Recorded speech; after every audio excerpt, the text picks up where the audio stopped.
What's one tip you have for someone that wants to get into creating their own merchandise or starting their own brand? Identifying your consumer and building a community before releasing product. That's honestly the most important thing to building the brand. It's having and knowing who you're going to sell your product to. You got to value your time as well. But also, you never know what doors it opens. I've seen it in so many cases, like somebody y'all volunteer to help for this or that. They meet somebody that opens up another door for them. The more positive you are and the more good that you do, the universe is going to give it back to you. I take the Or credit. I take the credit for doing yeah, eat, sleep, and if anyone predates me, I'd like to know because no one for the past 20 years, no one has ever told me that any different. creative mastermind behind Eat Sleep Race, Brian Mabutas.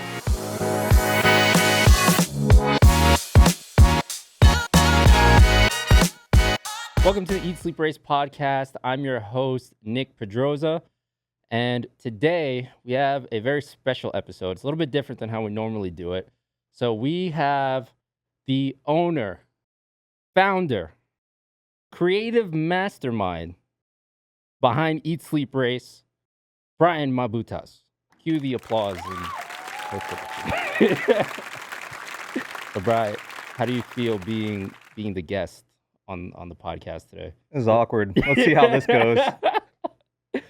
Uh, well, I'm glad you didn't do the intro because we would have been here for another hour. Ain't that right? All right. So for this podcast, I want to know who you are. I want to know about the brand. Let's start with how did you get into cars? We'll go all the way back. We'll go all the way back then. How did you get into cars? I know a little bit because obviously I'm close with you. I'm close with Frankie. Tell me your backstory on how you got into cars. I'm into cars because of my brother, who's also my partner in the brand. So actually, Eat Sleep Race is 4 partners, my brother, Eric, and Hugo. And because my brother was into cars when he was in high school, he started drag racing, and naturally he had all the magazines at home. And when he was going to the track, my mom forced him to take me with him. So being around him, I just grew an interest because I was back then, in grade school, just seeing everything. That was kind of like my whole life growing up. Everything that my brother was interested in, I ended up being interested in as well when it came to video games, music, the type of music that he liked, hip hop. He was a DJ, so organically I ended up DJing too. And yeah, that's why I like cars. I was actually going to ask. So you said you were in grade school. How old were you? Because I think it was during Fast Guys podcast. He said you were like 12 years old or something like that. I had to be 10, 11 years old. Yeah. He was bringing you to the track, or you guys were, or he was street racing too. We started going to the track, and then he eventually started taking me to the street races. So I remember going to the street races when he had his SI. So that was 2001. We're pretty local to Raceway Park. Our parents' house was about 20 minutes.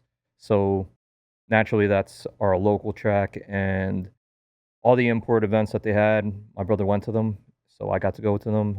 That was like your original Street Wars, SummerSlam, Spring Nationals, Fall Nationals. I think back then they had Nopi. Actually, I don't know if Nopi went to Raceway Park, but yeah, those types of events. When did you start driving? Like, did you start getting into racing before you even got your first car? Like, did Frankie let you take his car out? You want the long story or the short one? Because this could go pretty in depth. Let's do the short one. I'll try to summarize this. So I got my first car when I was 16, What was it? and it was a Honda Civic EK 96 hatchback. And that story, the story about the car, it's deep. So the reason why I had a car when I was 16 is I have a large group of close friends, and unfortunately at a young age we had one of our friends within the circle pass away. I considered him, you know, a cousin, if not, he was a family friend as well. So he unfortunately passed away, and I remember the first day he got that car, I never even knew what a Civic EK was. And when I saw him pull up in that car to my cousin's house, I was like, yo, that is my favorite car. Like, before I seen that car, my brother's car was my favorite car. And then when I saw that car pull up, I was like, yo, I want one of those when I get a license. And whenever I had the opportunity to sit in the car, if we were going somewhere, I'd be like, yo, can I ride with you?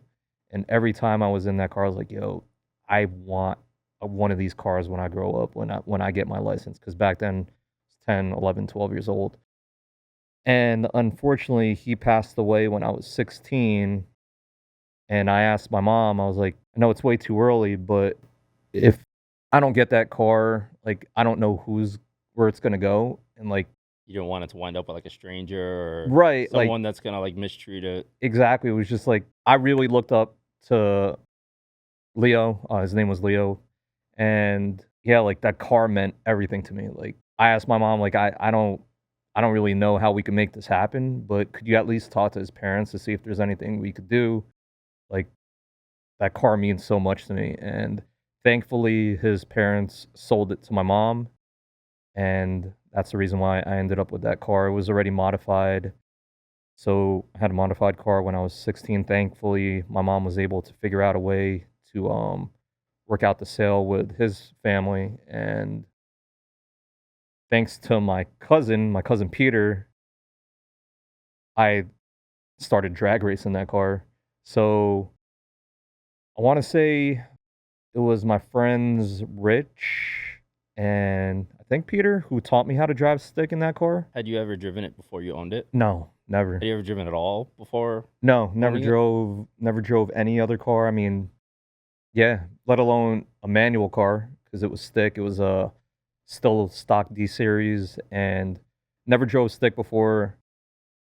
I I remember I had my permit, so I could drive the car with, somebody over 21 in it, and luckily my friends were like, "Yeah, we'll drive with you. We'll teach you how to drive it." So that was pretty gut-wrenching learning how to drive manual with Essentially your dream car.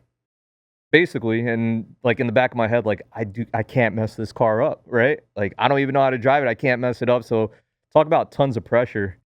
And yeah, that's where I learned how to drive it. And then thanks, I mentioned my cousin Peter. I remember the first time I ever wanted to drag race it, I called him. I was like, "Hey, can you take me to the track? And if it's cool with you, when we get to the track, like I'm gonna drag race the car, Did even you still though have your permit? yeah, still have my permit." So I was like, "Is it cool if you put your license on the tech card, but I drive the car?" And he was like, "Yeah, it's cool." So I remember that pass. I was like 19 seconds, and I loved it, and I was hooked. I was hooked. Ever like right after that, that's where like I fell in love with drag racing with my D series Honda Civic, banging gears, going like 19 seconds, and I was like, "Yo, I got to make this car A faster." 19-second first pass. Yeah, and it was awesome. Being 16 too, right? So you said the car was Oh, I modified. got to What? mention one thing too, right? So this comes full circle.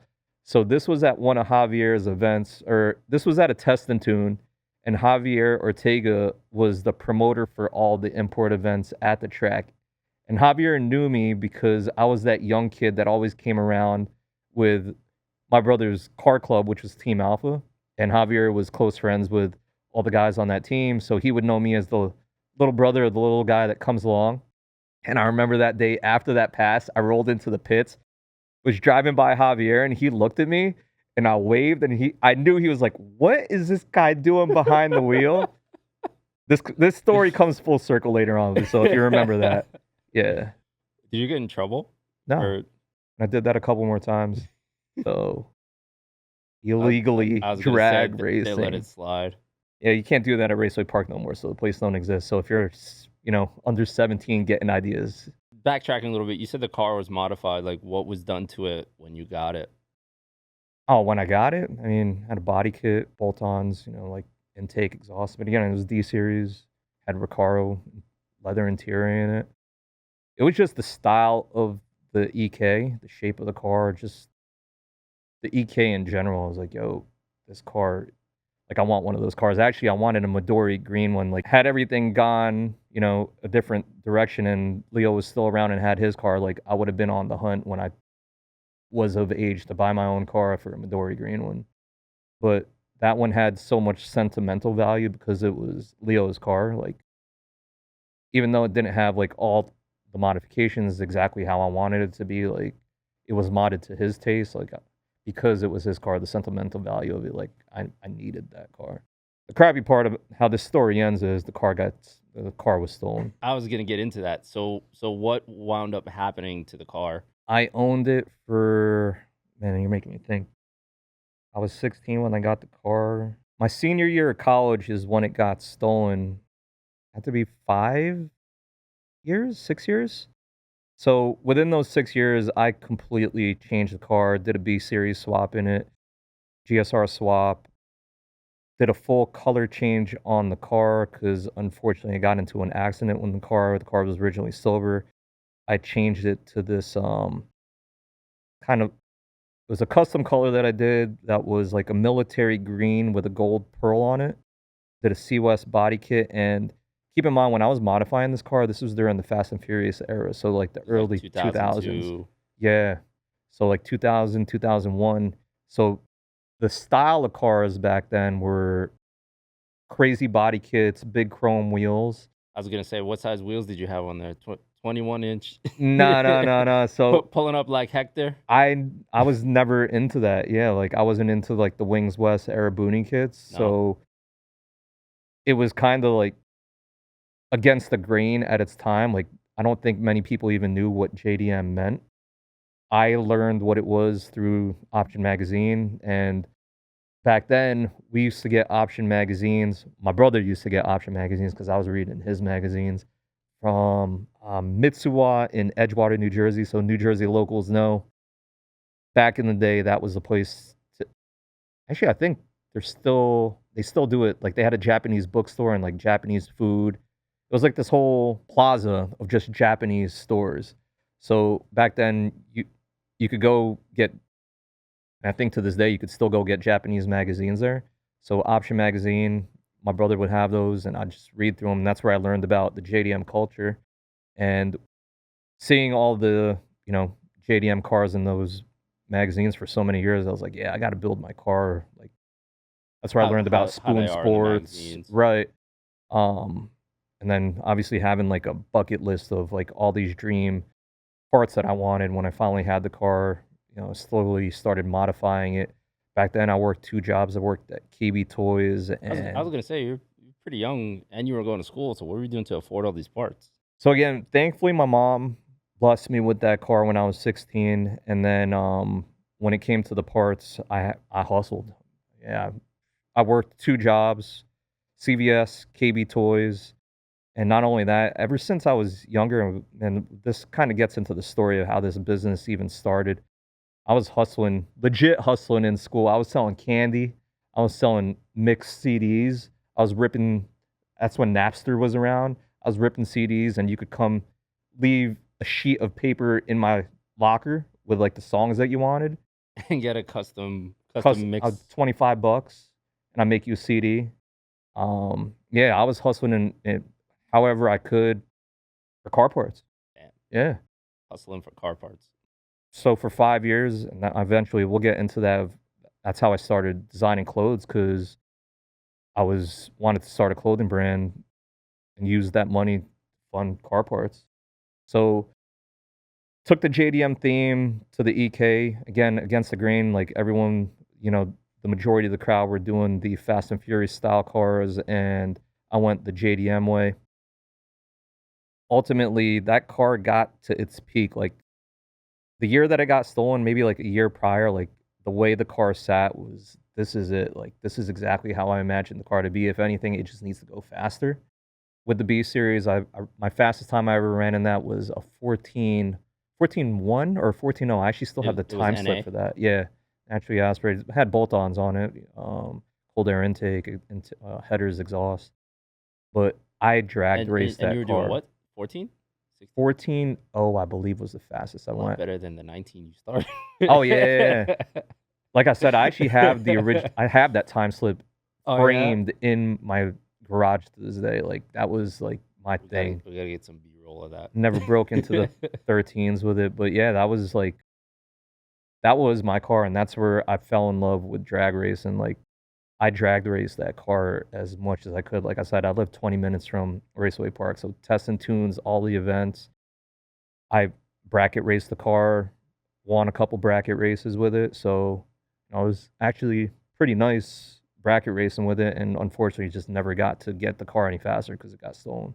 So I think I know the story of how it got stolen, but what is the story of it? Is this the one where It's like what brings up trauma every time. It's like PTSD every time I have to like think about this story because like yeah, is this the one where they pulled it out of your yeah, they pulled it through my parents' lawn. Yeah, literally get like sad when I think about this. So I think it was Labor Day, and I got home from a barbecue at like 4 or 5 in the morning. And I remember it was always a hassle to bring that car home because I had to park it outside. My parents had a two-car garage. My brother had a Mark IV Toyota Supra. My dad had his BMW 3 Series that he was in love with, and ain't nobody get in the garage besides his Beamer. So my brother had the Supra. Of course, he gets the garage. So my car sat outside, and unfortunately, well, the reason why I say it was a headache every time I had to park the car, my mom had her truck and my brother had a pickup truck that was his daily. So I always knew keep the car safe. I'd have to move the cars out. Whatever car was in the driveway, I'd have to move it out into the street, put my car in an in the part of the driveway where there was a kind of tree box it to the in? left of it. Then it would be my car, my brother's truck to the right of it, and my mom's car parked behind it, and that was always, like, in my head, like, "Ain't nobody taking this car because it's trapped in there." And every time I parked the car, it had to be like that. Right. Back in early 2000s, late They were 90s, like, just stealing them left and Hondas and right. Acuras were gone. So, not only that, I had an Alpha lock on it. I locked it up. I had the security alarm on it. I had this lock that went on the shifter. I had the lock that went on the clutch. I usually put the Alpha lock on the wheel, and, like, it had a kill switch on it, like, yo, park dri this was my daily. So, parking this car I at was gonna say you school were dailying this? I was dailying it in high school, but when I went to college, I lived in Newark, and I had an EF that was my daily, so during the We're gonna week get to that. yeah. I saw the old school photo on your story. Well, we'll get to that. So, during the week, that the EK would stay at my parents' house, so I would know, like, I'm not gonna see this car for 5 days, I gotta lock it up safe. Right. And that night, they got me. I remember my brother woke me up at, like, 7 in the morning because he usually walks his dog first thing in I the was gonna say morning. that's not even night. You got home at 5 a.m. Frankie Crazy. wakes up at 7 and the car's gone. All I know is he came in my room, he's like, "Yo, Bri, where's your car?" And I'm sleeping. I was like, "What are you talking about? It's outside." And he's like, "Dude, it's not outside." And I was like, "Bro, what time is it?" He's like, "Dude, your car's not outside." So I chase him downstairs because he runs downstairs. And I was like, this still didn't even click to me yet. Right. We go out the front door and I just see an empty spot where I parked my car. And then I look at the lawn and I just see tire tracks. And it didn't click. And he's like yelling at me. He's like, "Dude, someone stole your car." He's like, "I'm calling 911." And I'm literally like, I was just in shock. I was like, Shocked. I wasn't digesting what happened. And police show up. I'm already calling around, like, "Yo, car's stolen." Like, we knew people back then. So I was like, "Yo, call everybody who has the car. I wanna buy it back." Right. So, by But that time what do you mean by it back? Like you had an idea of like who could have possibly stolen it, and like you were just willing to do whatever to yeah, get it back. You don't care if you had to pay for it or the way things went back then, if you knew people knew people, and right. if the car wasn't stripped yet, you could buy it back. I Right. knew of people who bought cars back from the past, like, they hold the car for ransom, they name a number, it's up to you if you could buy it back or not. If you're Right. not buying it back, then consider the car gone forever. I can see that. So, I still had some hope. By the time the cops got there, I had a couple people show up to the house. Everyone's like, back, everyone was concerned about the car, and it was kind of crazy. Like they were interrogating me. They thought I did a job on the car, the Oh, cops. they thought it was like an insurance job. Yeah, and I remember they're like, "Show me a picture of this car because like you're talking about this car like it's some special car." I was like, "Yo, Right. this was a heavily It is modified a special Honda." car Right, but these to guys you, had but no but idea. but yeah, they Yeah, the don't know cops about are it. like, "Who cares? It's a Honda Civic. Like, Yeah, you have insurance." I was like, "Nah, you're not realizing it. Like, this just had regular insurance. Like, this car has, thousands of dollars worth of parts. I'm not getting my money back on this." did you have full coverage on it or just liability? It was under my mom's insurance, regular insurance, just whatever the book value was. Like, so the story is I went upstairs to get a picture of the car, like, printed out, Uh huh. and the cop came into my house, into my bedroom. Right, I don't even think they're allowed to do that. I was gonna While I'm say it sounds printing it kind of out, and shady. he corners me, like, on the computer, and he's like, "Who stole the car?" And I'm looking at him crazy, like, "If I knew who stole the car, do you think I'd be talking to you right now?" And he's like, "Nah, like, there's something funny here." He's like, "This isn't like a regular story, like, why was it taken through the yard? Like, who are you, or what is it about this car that they took the car?" Right. So I'm showing him the car on the computer screen. I was like, "This car was modified, like, whoever took it wanted it because it was modified. It wasn't just some regular old Civic." Right. So he's like, "We gotta take you to the police precinct." I was like, "What?" So he's like, "We'll call you later. You gotta come to the precinct." And I was like, "Yo, what is going on? Like, go look for the people who took the Yeah, they're car, over here interrogating wasting your you. time talking to me." Meanwhile, someone could be stripping the car already. And they're talking to the people outside, whoever showed up, like, "Hey, what's up with this car?" And they're like, "Yo, what is going on?" So I'm more upset that they did that versus like, yo, trying to digest that my car is actually gone. Yeah. So I remember my mom took me to the police station. They took my fingerprints and then they put me in the room and they're interrogating me like, They put so, you in a room. oh yeah, with the detective. And they're talking to me like, yo, so who took the car? Blah. I was like, yo, I don't know if you guys are trying to get at that I set this up for some sort of insurance scheme, but I'm letting you Right. know, my mom's got regular insurance on this car, and I'm only getting book value. Like if this car is worth 2 or 3 grand, I'm getting 3 grand, Right. and all this is out the door. And you don't understand, like this car meant everything to me. So what year is this? Because 2007, that's what the cars were going for around then. Like I a don't like a know, bone stock like EK. probably like figure 96, like maybe it was like 4 or 5 grand. But nothing compared to like Nothing what what compared to what you what put I into put it and the into it. sentimental value and all Yeah. that. Exactly. So I was like, this makes no sense to why I would set up to get this car stolen. They're like, Right. "Oh, did you get in an accident?" I was like, "Nah, like, bro, you're not getting it. Like, I, someone took this car." I hate to be devil's advocate on this, but a lot of people were probably doing stuff like that Which is with that particular car. So that's probably why they were looking at you like this young kid probably like got into something. But it sucks that they're focused on that and not trying to help you exactly. So find the rather than car. them find the car, I got a call. So in the meantime, my brother and my friends everyone's still calling Trying to around trying find to it. find who took the car. I think my brother's driving around Newark, Amboy, you name it, trying just see if the car was already dumped. Right. And I think I got the call like 2 or 3 days later, like, yo, car stripped. Like we found the shell. That's when my heart Stripped to what extent? they Like took everything except motor, the front bumper. Bare shell on it was on bricks. wide body, I or never had wide body on it, but they took every panel. Just imagine anything you could take off the car, they took it, except the front bumper. It was yeah. So this whole time, all right, yeah, it sucked from when it got stolen, but up until I got the call, like I kind of had some hope, like somebody's gonna find it. I might be able to buy it back.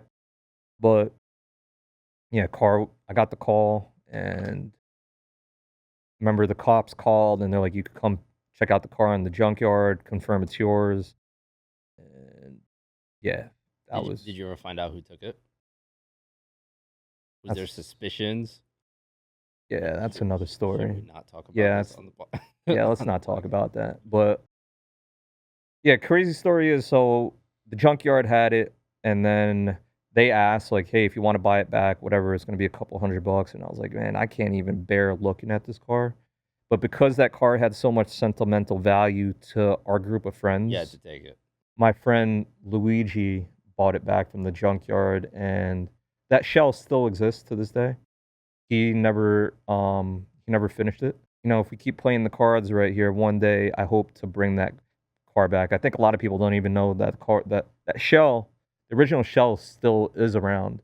Is that the stage it's in right now Now, he for the did most some part? modification to it. He was gonna do a K series swap in it and convert it to the 99 front end. So I know he already started putting some parts on, but never finished it. So that car is sitting somewhere, and hopefully one day that car sees the road again, but I know it's not gonna be in the near future. The bumper to that car is actually Sitting in where the we used to have the podcast set up in the So I remember background. getting the call from Luigi. He was like, "Yo, your brother called me and said you're not gonna buy the car back from the junkyard.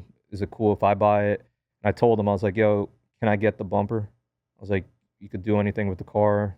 I get it. Could I get the bumper back?" And he's like, "Yeah, nothing." So I've held on to that bumper that's sitting on top of the toolbox ever since that car was stolen. I still have a piece of that car. Maybe get to put it back on the car one day. Who knows? Hopefully, fingers crossed. We'll see. I mean, so we're talking about civics and you having a daily in college. So you had that red EF. I saw it on your story a couple days ago. But the reason I saw it on your story is because you also debuted at Warehouse Sunday. You have another EF. I finally got one. Yeah. So So what's the story with the old one? And I guess why do you have another one now? so like I said, I lived in Newark for college, went to Rutgers, and I couldn't bring my EK to school because I lived on campus. So I bought an EF to get around Right. while I was at school, and that was my daily. I must have bought that thing for like $800, and because I bought it for $800, it was a piece of shit, and it literally broke down every second time I got into that car. Like I got it towed probably like over 10 times. Like I got stuck in the city multiple times. Whatever you could think of, radiator went out, what anything you could think of, like that car, Radiator, distributor. distributor, You ever had tie rods just fall off on you you name to it, that extent? exhaust falling while I'm driving, you name it. It wasn't a complete rust bucket. Like I had the high hopes, like I'm gonna keep maintaining this, and In hopes eventually it stays I am running. going to hook this car up and to the level that my EK was. And yeah, it never happened. So Cause when the EK got stolen, I was like, "Yo, fuck Hondas. I'm out." Sold the EF. I was like, "I don't want nothing to do with Hondas." Like my heartbreak from the EK getting stolen. I was like, "Yo, I can't like Hon Hondas were getting stolen left and right. Like I can't do it to yeah. myself." Like they actually tried stealing my EF that same morning. And what's crazy is the alarm for some reason didn't go off on the EK, and none of the like all the locks and nothing. Even the alpha lock, I think the alpha lock didn't work because I had that on the tire. Mhm. I don't like the however they hitched it, they They picked just it up. dragged Yeah, it. nothing worked. Like nothing worked. But I had an alarm on the EF that came with it because I wanted to put an alarm on that because that thing was a didn't Yeah. even need one. So when they opened that, my dad said, he's like, "Yo, I heard that car alarm had a high pitched noise."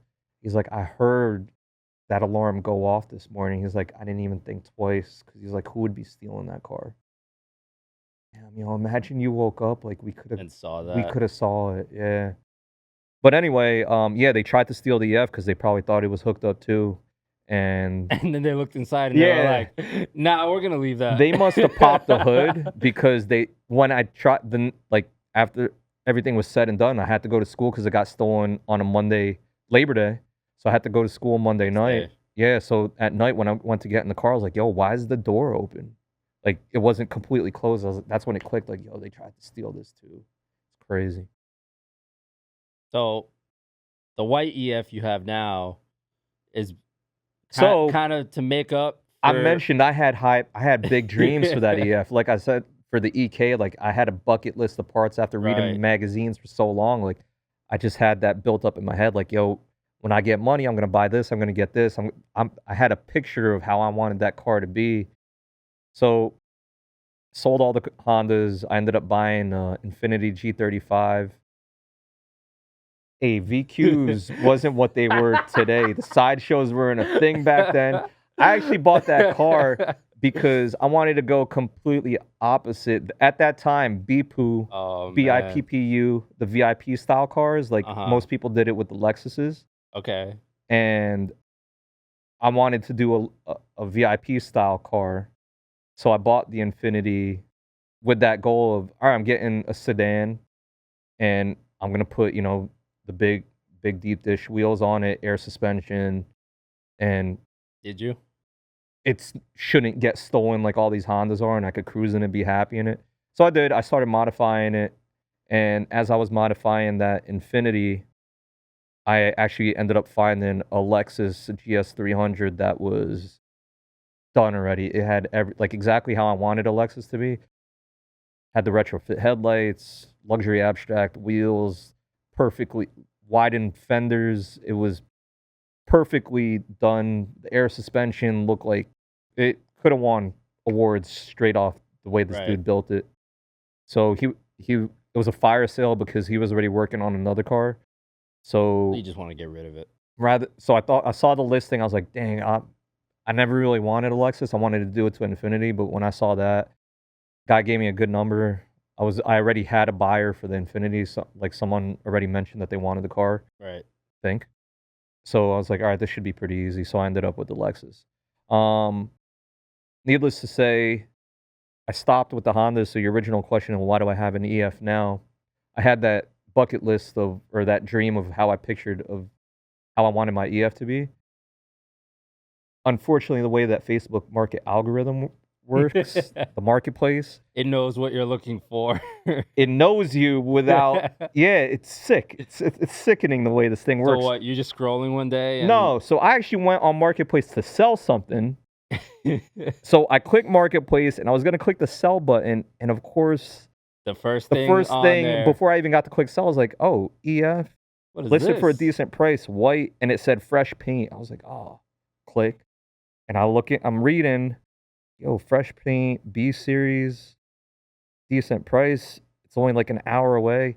DM'd them like, "Yo, is this still available?" Before I even got to sell what I wanted to sell, the guy DM back, "Yeah, it's still available. All right, what's your sell So number?" you're mid post trying to sell whatever you're selling No, on I didn't even get to Facebook. sell what I wanted to sell because now I'm having a conversation about buying a new car, and I was like, "Hey, I don't even need a car because before I bought the white EF, I had the 91 SI, Hmm. I have the 84 CRX. Gosh. Like, I don't need another Honda. Like, I thought I already got my Honda kick because So I so stayed out of the Honda game for you're over 10 currently 3 years. Civics deep right Yeah, so I now. went from owning only Mopars. So we had let's go through Oh, the we're gonna timeline. get into that. I started with the EK, Okay.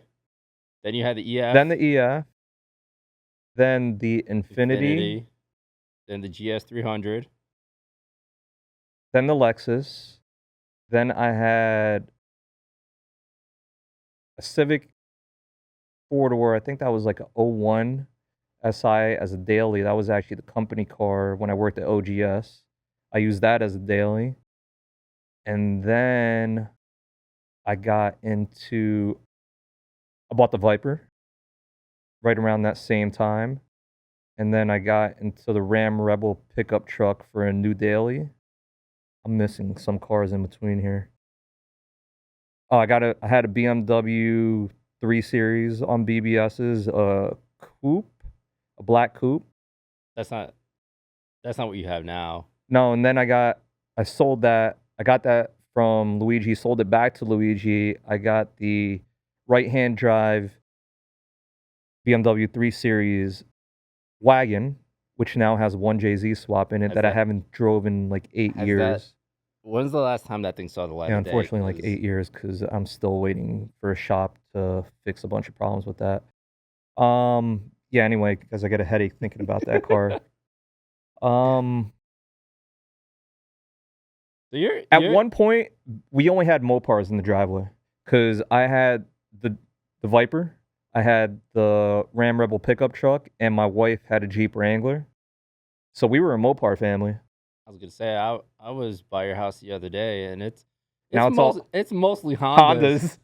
Hondas. It's So like I it's said, like the Hondas are ganging up on the Mopars because like you have the Viper, you have the truck, but then the CRX, the '84 CRX, the TSX, which is your wife's car.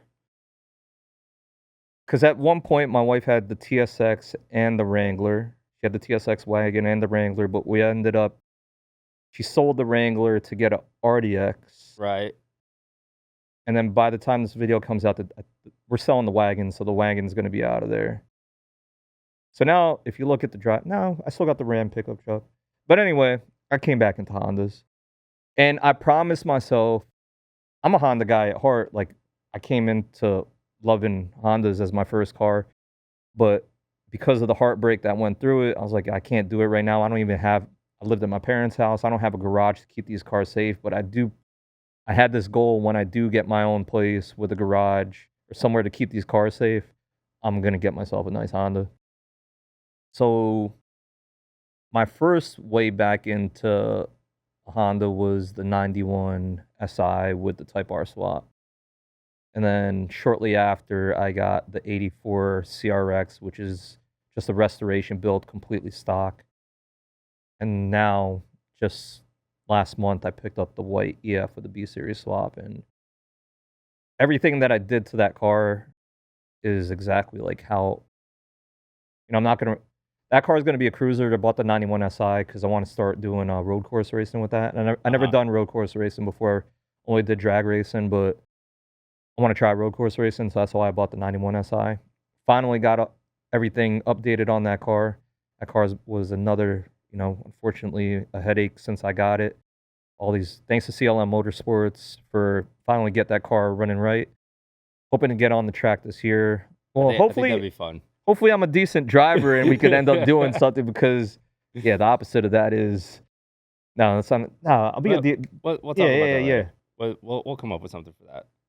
So yeah, that summarizes majority. I think I'm missing a couple cars So you here. like Hondas, essentially, is where we're at. I like So everything. so that '84 CRX, what's the deal behind it? Like, super quick summary, because that car is in very good condition, No, there's and nothing much more than what you see to it. That was also another thing that popped up on my Facebook feed. I know, but the mileage on it, you have over 200,000 miles on that car, no? Yeah, but it looks like it has 10,000 miles on it, which is why I bought it. Yeah. And exactly, that's the car I had. You'd never guess it by looking at it. Like, Oh it yeah, looks super clean. Like, I was the under the interior impression is of, like, mint on it. I would have guessed, like, 85,000 just because of how many years it has on it. If anything, I bought that car just because of how mint it was. It was a good price. Facebook Marketplace showed it on my feed. Hit up the guy. He still had it. Checked it out. I was like, yo, this car is mint. Not even knowing how many miles it had on it. 250, I think. Car drove like it. Car drove and looks like it has 10,000 miles on it. Took it for a spin. I was like, sold. So, Was he the original owner? nah, it's been through a couple hands. I think it's been repainted, but it looks like original paint. If anything, I'll probably do, period correct wheels on it. Some Mugans would be some, I think it's CF48s that has I think it's CF48 that has like the dish, like the arrow dish on it. So if, that's one of my bucket list wheels. If I'm able to find a set, that's probably the only modification I do on that car, but not much to it. I want to get into talking about how Eat Sleep Race came about. I know a little bit of I know a good portion of the backstory, but for those that don't know, I want to hear it again from your perspective. How did Eat Sleep Race come about? And if I'm not mistaken, this also ties into your EK because at one point weren't you like selling merchandise out of the back of it? Yeah. So how did Eat Sleep Race come about? Series of chain events. So my brother was part of Team Alpha Racing. It was a group of couple dozen friends in Central Jersey that frequently raced on the drag strip and on the street, mostly, if not only, imports at that time. And when my brother got his SI, he joined the team. Prior to him having the SI, those were just friends of his. And it was kind of like this exclusive group where, somebody. Anyway, um, because my brother was part of that team, I hung out with them frequently, and every weekend, if not almost every weekend, we were doing something related to cars. And like I mentioned before, my mom made my brother take me around with him. Like, he couldn't leave the house unless my mom was like, "Are you bringing your brother?" And he's like, "I guess so." So, Or else he can't go. and this would be me in the room. Because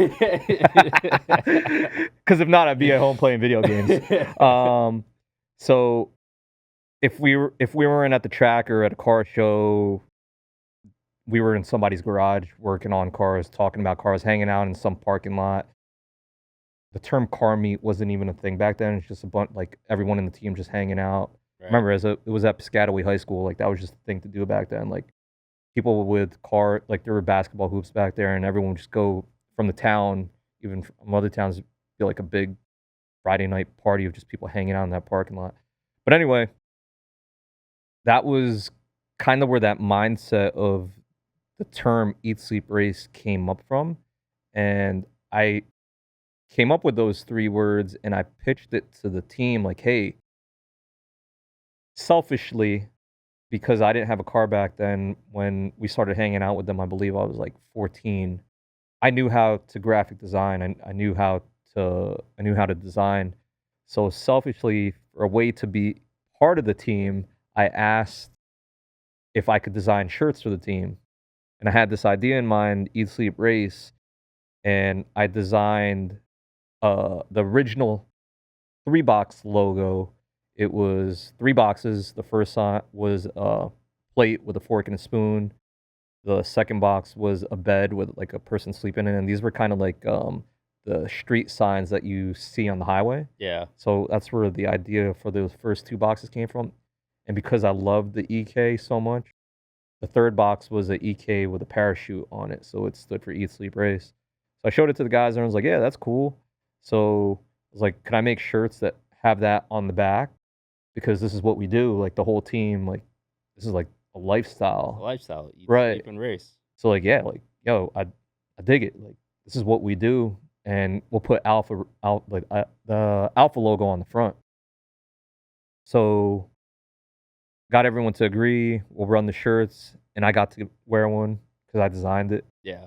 And That was just like your way into the yeah, team. yeah, that was my way to being officially part of the team. Before you even had a car. Yeah. Because prior to that, like, the team was real strict. Like, if you don't have a car modified to, the team's like you couldn't be part of the team. You couldn't Right. get the decal. So, it was like that exclusiveness of the team that made me want to be part of it. At one point, eventually build a car that I'd be accepted into the team, but that was my way. Let me design some shirts. Say if you're designing the decals and the logos, by default you By get default, yeah. So shout out to Jose Cello, because I remember at one point they used to have team meetings, and at one point somebody gave stickers to somebody like, "Yo, you're not part of the team." It turned into this whole riffraff. And I was like, "Yo, Jose, like, I don't need my shirt. I know how much this means to everybody." He's like, "Bro, nah, bro, like, you're part of the team." And I was like, "Yeah, I'm in it." So shout out to Jose, who embraced me into, building that passion that I have for, the love of cars that I have, because letting me be part of the team at that age. So by default, when I got my car when I was 16, that was like the first You're thing. already in. That was the first thing I had to do to the car. I had to put that Alpha sticker on the windshield.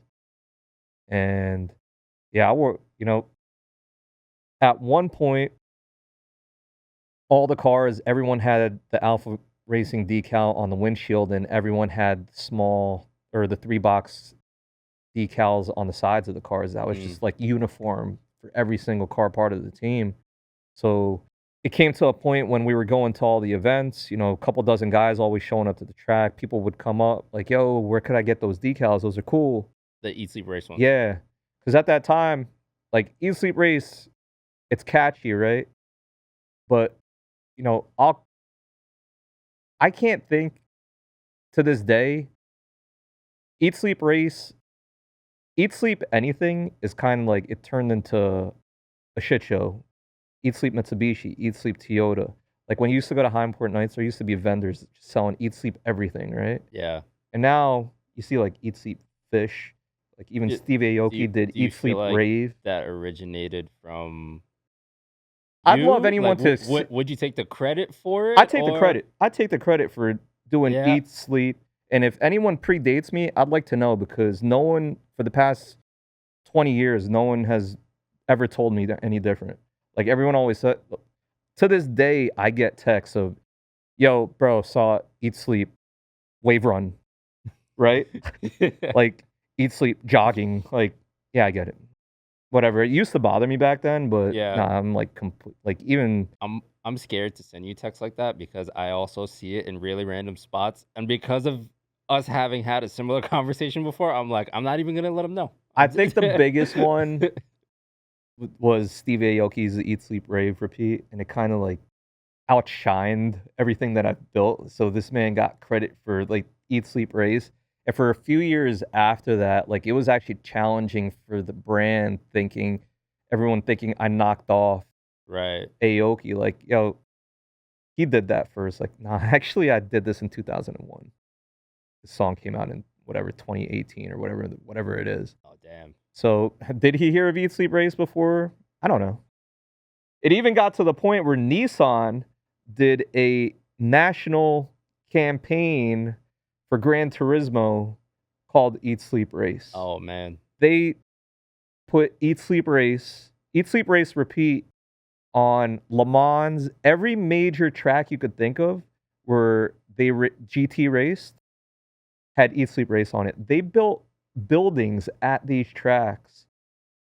And this is like where I learned about the legal system because unfortunately I tried to sue Nissan for using Eat Sleep Race. And I learned how the legal system works and I ended up wasting 5 figures, thousands of dollars of learning how this legal system works and how they were allowed to use Eat Sleep Race even though I came up with it. Yeah. But that was trauma.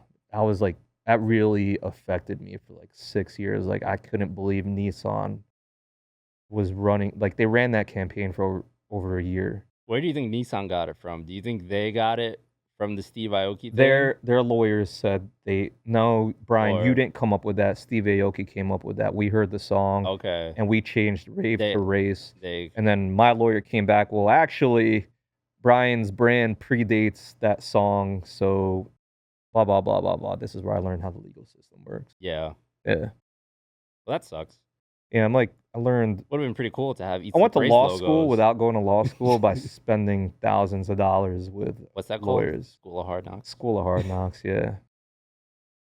Like yeah. I've been to law school in a different way. So, all right. You came up with the box logo for your brother's car group. How did it turn into its own brand? So I mentioned people would ask, "Can I get those stickers?" And Right. we would say, "Nah, like this is for us, like the shirts. You got to be part of the team." Yeah. And it finally got to the point I mentioned like a lot of like random vendors at these car shows and events were selling stickers that said like Eat Sleep Race, Toyota sign, Nissan sign. My dad came up to me at one of the events at Englishtown and he's like, "Hey, Bri, like, did you see like all these vendors selling stickers?" Like, yeah, whatever. Like, it was one year out the other because I didn't. It annoyed me so much back then. Like, I didn't even want to hear it. He's like, Yeah. "Why don't you just sell it?" And it clicked. Like, yeah, if they're selling it, like, why don't I just sell it? But did they have a problem with you selling it? Because it was So back then, technically we had forums for the team. Like, that's where like because there were a couple dozen guys. Like, there wasn't group chats or anything back then. right. So if the team wanted to communicate, we talked on the forum. This is like Honda Tech days. Yeah. So the team had its own forum. So I remember posting on the forum, hey guys, is it cool with the team if I start a brand using the three box logo? And I remember like it was so quick. Everyone was like, yeah, bro, you made it. Whatever you want to do with it. So once I got the blessing from the team, like word, Game over. I'm gonna sell this. What was the first product you started selling? Stickers. Stickers? Yeah. So stickers, whenever anyone was at the track, like, yo, do you got those stickers? I'd have them like ready in the car already. Like, yeah, what color do you want?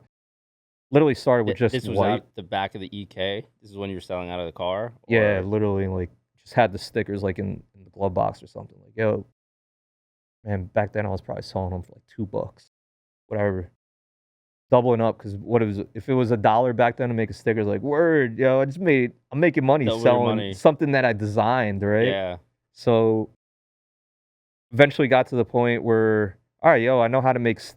I learned the process back then of how to make T-shirts. It wasn't what it is today. Like we had this thing called the Yellow Pages. It's this fat book that they threw on your porch every year. And I remember like when I asked the guys if I could make shirts, I was like, I don't even know how to make shirts. So I remember just flipping through the Yellow Pages, like printing, shirt printing. Like there wasn't even nothing showing up. And I learned the term screen printing, found the screen printer, literally calling on the house phone, like asking, like, "Hey, I have a design. How do I make shirts?" Somebody gave me the time of day. They're like, "Hey, come to the shop, show us the design. We'll get them made." So by that point, I learned the hard way of how to make shirts. I was like, "Okay, cool. Let me start making shirts to sell." So I made like a dozen shirts to start. Yourself, or like you were hiring them to do it? No, I hired. Okay. So I went to the screen printer. Whatever extra money I had from I was flipping, right? So whatever money I made from the stickers, I rolled that into, all right, cool, I got $100 now. How many shirts can I make? For that price. For however much money I had. Because Right. remember, every other extra cent I was dumping into the car. So at Mhm. my time, the priority is getting car parts. So I was using the money I made from the brand selling stickers. All right, let me keep selling up until I have, over $100 to put into my first run of t-shirts. So let's say I had 100 or $150. I went to the screen printer, like, how many shirts could I get for this much? Like, word, you could get a dozen. All right, let me get a dozen shirts. So next event, I have a dozen shirts available for sale. Back then, I probably was selling them for $10 a piece. Right. I was probably paying $5 a piece. I always had that mindset of you got to double up. So I just kept rolling. So now if I started with $100, now I walked out with 200, took that 200, flipped it into inventory again, bought a mix of shirts Now and you got stickers. 24 instead of the initial Correct. dozen. So Slowly it just rolling, kept rolling. yeah. And at that time, it was only 2 t-shirt designs, a black and a white version. Had Eat, Sleep, Race in like a gothic font on the front. Goth And then it had the 3 box logo on the back. So super basic. Like if you just want to rock Eat, Sleep, Race as a brand, doesn't have Alpha Racing on it. Like this is the only shirt you could get. And kept selling. Kept selling. Like people would always either ask, they would come up to wherever we're pitted and be like, yo, where can I get those Eat, Sleep, Race shirts? Brian's got them. So it finally got to the point where I was like, I had so many ideas for designs. Like, I want to release more than just these 2 shirts, but I don't have enough money to print 8 different designs. But Right. I want to be like a brand where you release a collection. I need money, right? So Where'd you get money from to that's where I ended up getting my first partners. So the first person I thought of was my brother. Like, he pitched him on it, like, yo, I got, like, you obviously see I'm selling shirts and stickers. I want to make this into something. Sold him the dream, like, yo, big picture, you could be part of this. And I don't know if there was already an automatic yes. Like, he was probably like, bro, shut up. Like, I'm in. But yeah, he was like, all right, I'm in. I'll be your partner. And then I was like, I need one more person. And I ended up choosing Hugo. The reason Hugo was into motorcycles, Hugo knew a whole lot of people that I didn't know. So I was like, all right, I think, organically for the brand, I think a good partner to, grow outside of the community that we have, which is cars. Hugo's a bike guy. I think he'd be a good fit. So around what year are we talking now? 2007. Okay. Yeah. So this was right around the year. This was the year the car got stolen. So if you figure, I think it was January was when I officially started and registered the brand, and we released our first set of shirts. And by that September, the car got stolen. Yeah, it's So kind of the wild, car right? it all started in Got got stolen. stolen. Yeah. So I was selling out the trunk for a full season, and then Yeah, because around September, racing is starting to slow down, especially being up here in the Northeast. so yeah, I was able to take that car, and at that time I was able to fit everything, my whole display in the back of that car. I bought a 10 by 10 tent, a table, whatever, 4 or 5 boxes of merch, put the back seat down, threw everything in Oh, so there. you were official. You had a tent and everything to Well, a start white setting up. tent. Well, Yeah, yeah, yeah. it's something, Oh yeah. Well, because when I only had the 2 shirts, I was selling out the trunk. So like right? I said, I wanted to be Once official. you started getting more designs, So you I had to told my brother expand. and Hugo, I was like, "Yo, I budgeted. This is X amount of dollars I need. This will buy me, the 5 or 6 designs I want to start with, couple dozen per design. This will buy the tent, table, like everything we need. And I want to just keep rolling money. I just want to keep rolling the money into inventory." And they were cool with it. I was like, "I don't know when I'm gonna be able to pay you back." I don't even remember honestly how much money it was. It wasn't a lot, Yeah, but to me it was a lot back then because I didn't basically had no money right. because all my money went into my car. I don't think I paid them back for like 8 years. Yeah, because every time we Hugo and Frankie are still waiting for their money. we kept rolling the money because they knew, as an Double it up. entrepreneur, we could get into this later, but as an entrepreneur, if you're literally starting from scratch, you got, no real investment money, and you did it how I did and borrowed a couple $100, if anything, any money you make, you got to roll it into more inventory to make more money. Right. Because if you took that money and you spent it on whatever, your business is done, Yeah. right? So if I had $200, I flipped it into four, and I took that four and I spent it on whatever, back to zero again, Yeah. right? So for I think at least 8 years, every time we had money, we Just kept keep flipping it trying to into double it. inventory, yeah. And that's where we started learning how to do business in China. And when we started doing business in China, the purchase orders were that much more money. So thankfully, we never had to take any more outside investment. But because none of us got paid, my brother, they never got their investment money back. I never took a salary from it. Right. This was always like a side hustle for me. So you were just doing it to grow it. You weren't trying at the time to make any profit off of it. Like you weren't trying to take any money from it. You I just wanted, couldn't. We weren't making enough money, yeah. So because what was the goal? Just to see how far you could take it, how big you could had that dream of one grow day, I it. hope I could work for myself. Let me keep putting money, let me keep reinvesting the money, and then hopefully one day I could pay myself. Right. Took 15 years to do that, honestly. You know, most small businesses, I want to say the percentage is like 90% of small businesses close after a year. Yeah. And whoever survives, like most businesses don't even make it past year 3. And, for 15 years, I could have done it differently and taken outside investment and maybe done it faster. But like I said, I did this as a side gig. After college, I ended up getting a job in the city, worked on Wall Street for 6 years. And this was always just something I did after work. Yeah. And it was honestly what I did for fun. Like I enjoyed designing. I liked going to the events. I to this day still like going to the events and selling the merch. I get What keeps me going is seeing people actually liking what I make. Like I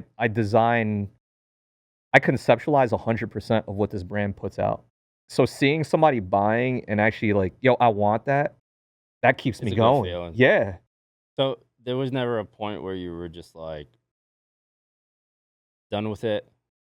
Like you were like stressed out, kind of pushed to the edge where you're just like, I don't want to do this anymore. Oh, that's Maybe, like every maybe other week. That's like every other week right now. Business is hard, man. Business Well, I is mean, especially hard. when you have like a day job, you know what I mean? Because it's like, well, I'm making money doing the day job, so I don't really need to do it. So when you were doing your day job, was ever a point where you were just like, okay, well, I can pull back from this because I'm not making money from it Nah, I hated anyway. my day job. I oh, worked in a so cubicle. it was the thing that just Yeah, that that was like that's what kept me going, right? kept you Like, going. word, I work in this cubicle, I make a salary, I could live, but I You, got this dream of this business that I could build one day that'll get me out of this cubicle. But actually what got me out of the cubicle was I mentioned them in previously was Javier Ortega. So this all comes full circle now. I want to get into that. So you had your day job. You're working on Wall Street. How did you, with Eat Sleep Race still being a side hustle and you not wanting to do Wall Street anymore? Like, what was the next step? Because when I met you, you were actually running the event for H Day. Yeah. Like that's what I knew you as. Like I knew. Well, obviously you had Eat Sleep Race, and I knew Eat Sleep Race. I knew the brand, but our personal connection was you were running H Day, and I was doing media for H Day at the time. So like, how do you go from doing a corporate job to running events like that? This all came full circle. So I hated working in the cubicle. Corporate's not for me. I had to dress up every day. Like that's not me. Ironically, I was in California at the IBOC meet because I set up the Eat Sleep Race pop-up shop at that event, and Javier Ortega, who produced all of the events I raced at and went to when I was a kid, was at that event. And I remember he pulled me to the side. He's like, "Hey, can I talk to you?"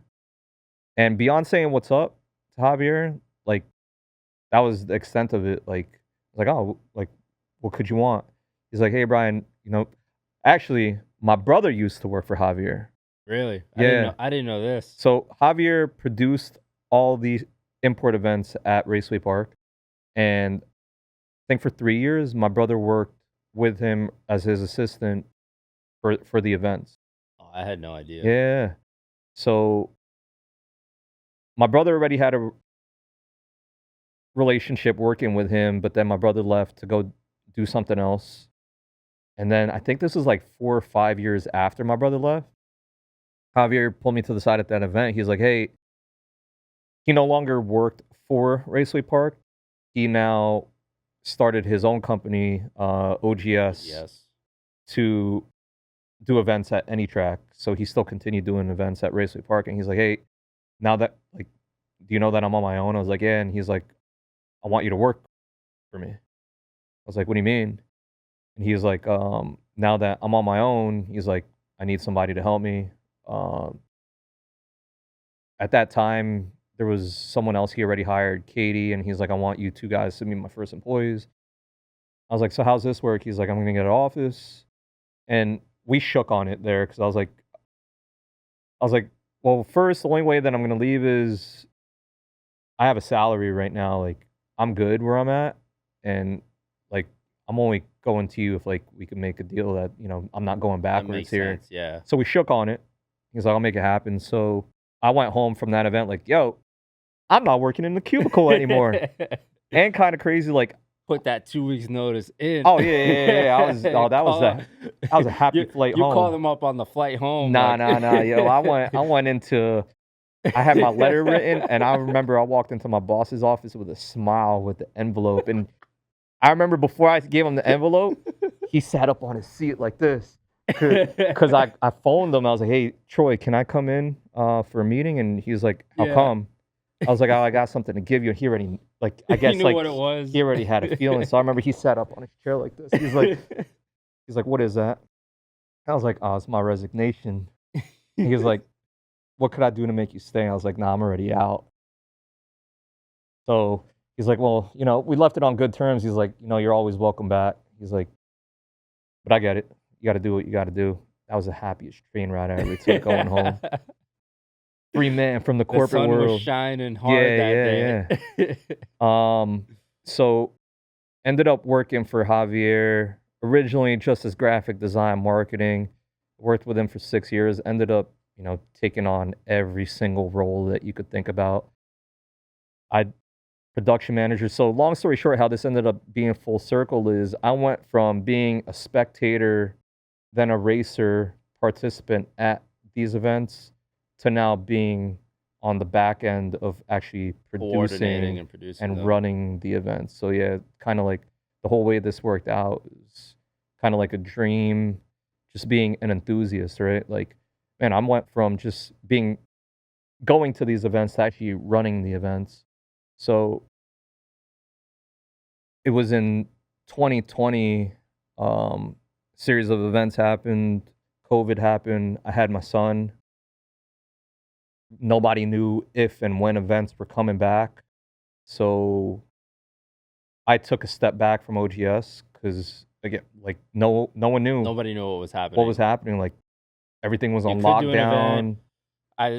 If I'm not mistaken, I think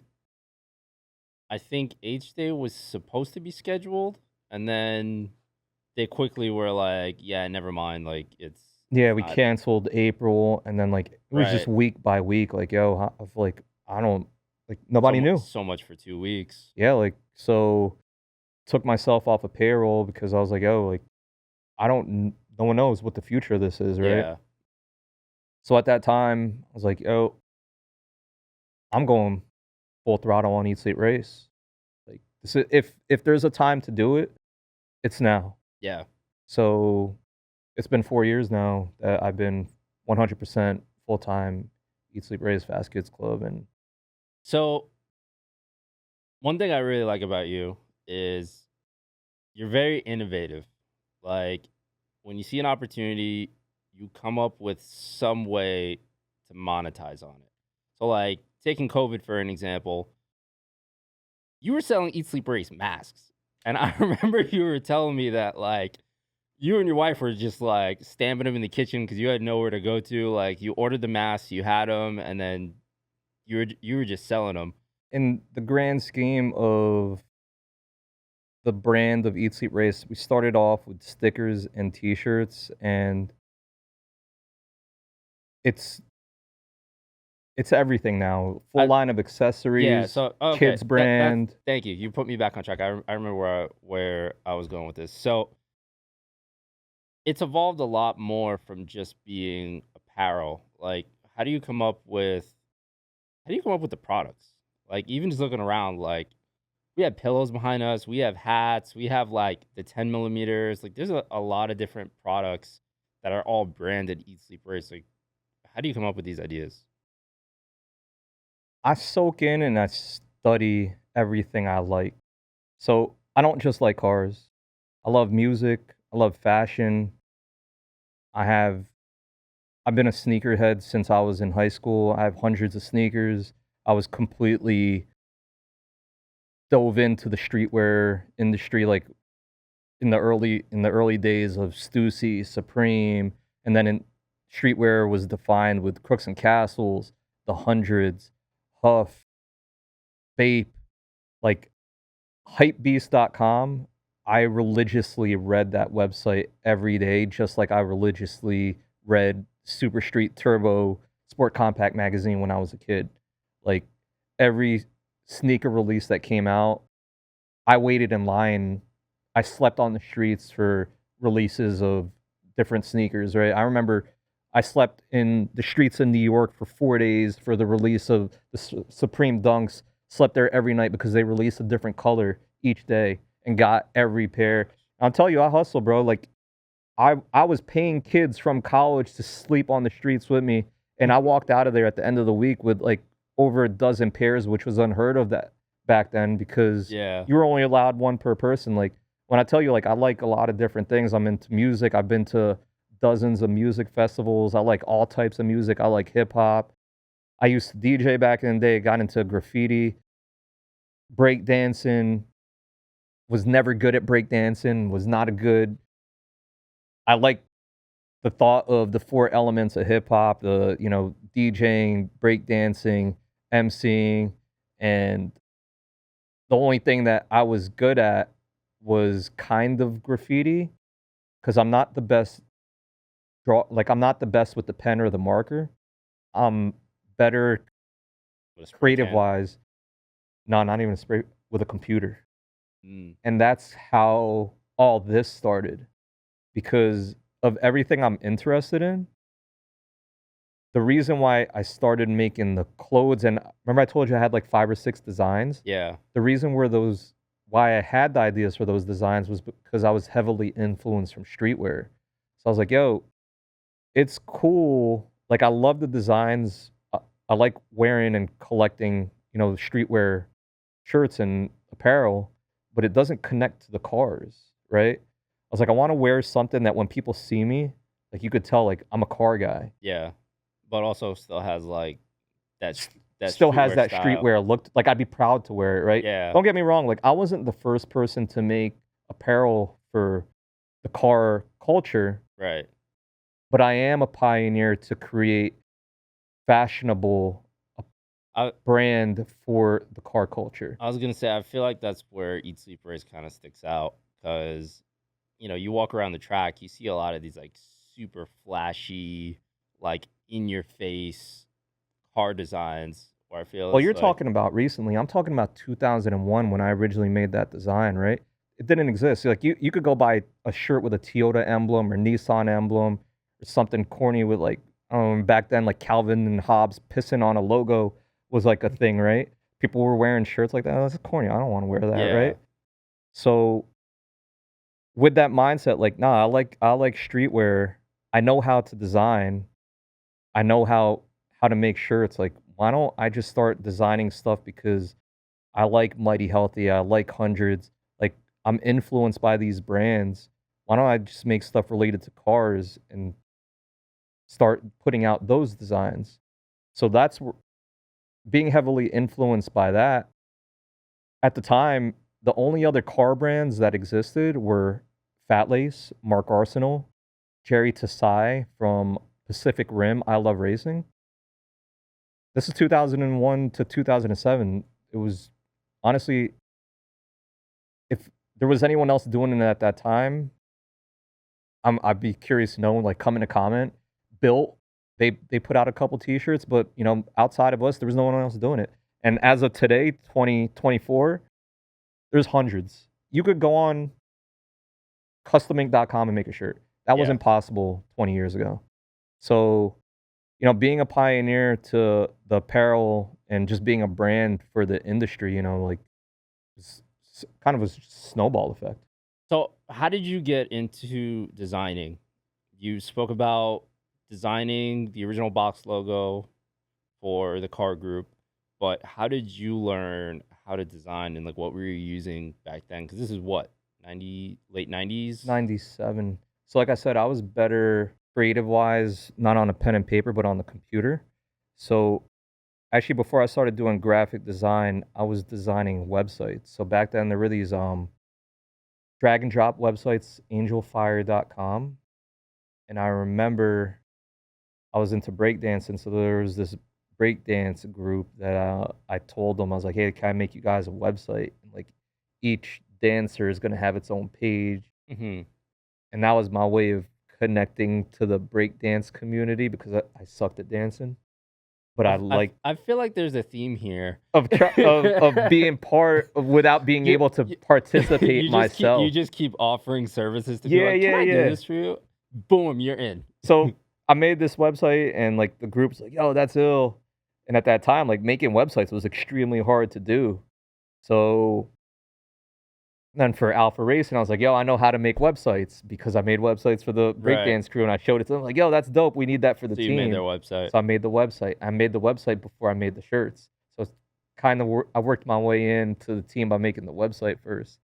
But as I was designing the website, back then you could only use pictures or clip art unless you designed your own images, and I didn't Right. know how to design yet, so I forced myself to learn how to design using Microsoft Paint, and then that wasn't enough that I was like, "Yo, I need something else," so, man, we could go super in depth with this because then I learned how to use Macromedia Flash, and then I started making, like, next level websites that were animated, and then that's where I learned how to design graphically using Flash, and then I learned Flash is vector-based, and I took that art into learned how to use Illustrator, then I learned how to use Photoshop. Photoshop is probably the most common thing that people could relate to, Right.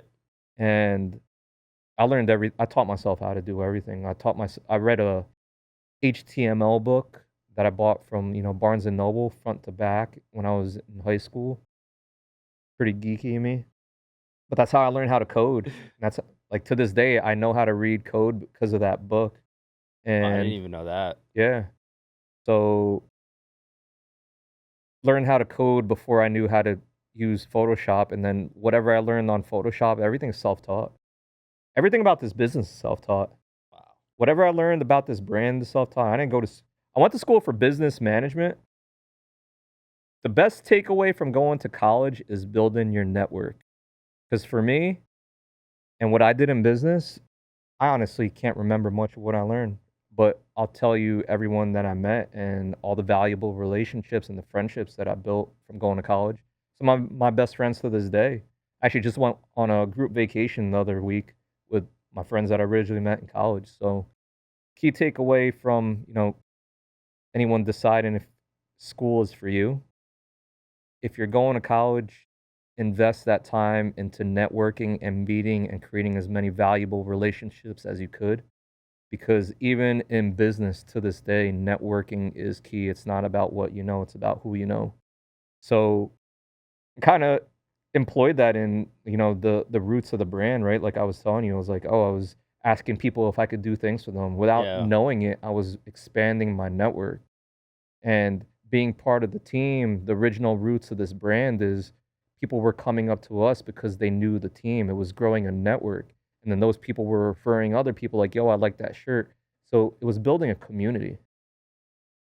And we could go into that later, like I could give you some tips on anyone considering starting a brand. But to get That back to your original question of design, that's on my question sheet for you. yeah, I self-taught myself everything about graphic design and, you know, making the products. You asked about, like, where do I get, like, the ideas of, like, all these different products that you see. I literally see whatever I see, I figure out how to make it. Like, I had an idea for the book. I don't know how to make books. Now we're self-published, self-distributed, But bestseller on Amazon. we're gonna get into the books. Some people say it's unfortunate. I'm a jack of all trades. I'm a master of none. And literally, like, I'll figure out if I wanna make something, You I'll find a way to figure do out. it. And I don't like going through middlemen. It's very rare for anything that we produce, we go through middlemen, like, because I figured out how to go to the source at the beginning of this brand, like, I always have that mentality with whatever we wanna make, like, I'm going I'm I'm going straight to the source, Right. right? So, like, for these books, I had the concept of coming up with the book, like, I had the design idea already, but So Brian, let's talk about these books. is it that time? Let's get into that later. So, back to the original question of where did the design come from? It was the influence from the streetwear, from the fashion, from the sneakers, applying it to the car culture, having the know-how of making clothes, and then having a community, the networking is how this brand keeps growing.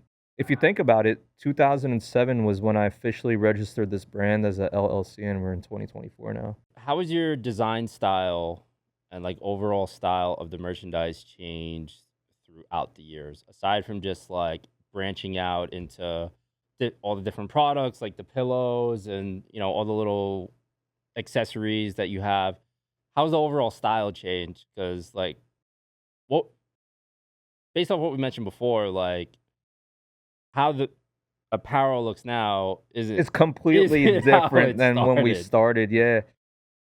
I like what I like, and like, I soak in whenever if I'm shopping, if I'm on vacation, if we're out in the city, like, whenever I'm out, I'm just absorbing everything around me, and it doesn't come right away, but when I sit down on the computer and it's time to design, there's always a root or a reference for a design that I make. Just something that you Yeah, saw like, that you something that I liked. saw influenced, like, oh, dude, So that like subconsciously, like You might not even remember where you saw or what you saw, but, like, you'll design something and I you'll be know I like, could reference like, "Oh, I remember, like, I got "Yeah, that idea I know from where this this." came Yeah. from." You know, a piece of advice to anyone starting a business or even just designing, like, you don't have to reinvent the wheel here. Like, just make it better. You can kinda pick and choose things you like Right. and make it your own. So, what I did was, through the years, I mentioned I like a lot of things, all different genres of music, all different brands, luxury brands. I could walk into a Walmart and appreciate a brand. I'm sorry, I could walk into Walmart and I could appreciate a design. Like, I'm a fan of art and graphic design in general, so it doesn't matter the price tag on it. If it's good art, if it's a good design, it's a good design, Yeah. right? So it all soaks in. So when I sit down on the computer and I'm designing it, it just comes into what did I see that week? What did I see that year? What did I see that month? Honestly, sometimes when I hit creative block. They call it writer's block. I call it, graphic design block. Sometimes I just get stumped and I'm like, yo, it's time to release some new designs. I just scroll through my phone because what I do now, when I like something, I know the way my creative side of my brain works now. I take a picture and kind of like my phone serves as like my So you use that as your own yeah, because as I'm inspiration. scrolling through pictures sometimes, I just go through my photo album like, yo, I like that. I know how to flip it. Because that's been my thing ever since I started designing. I've always had a reference of I saw this, I'm gonna make it mine, right? So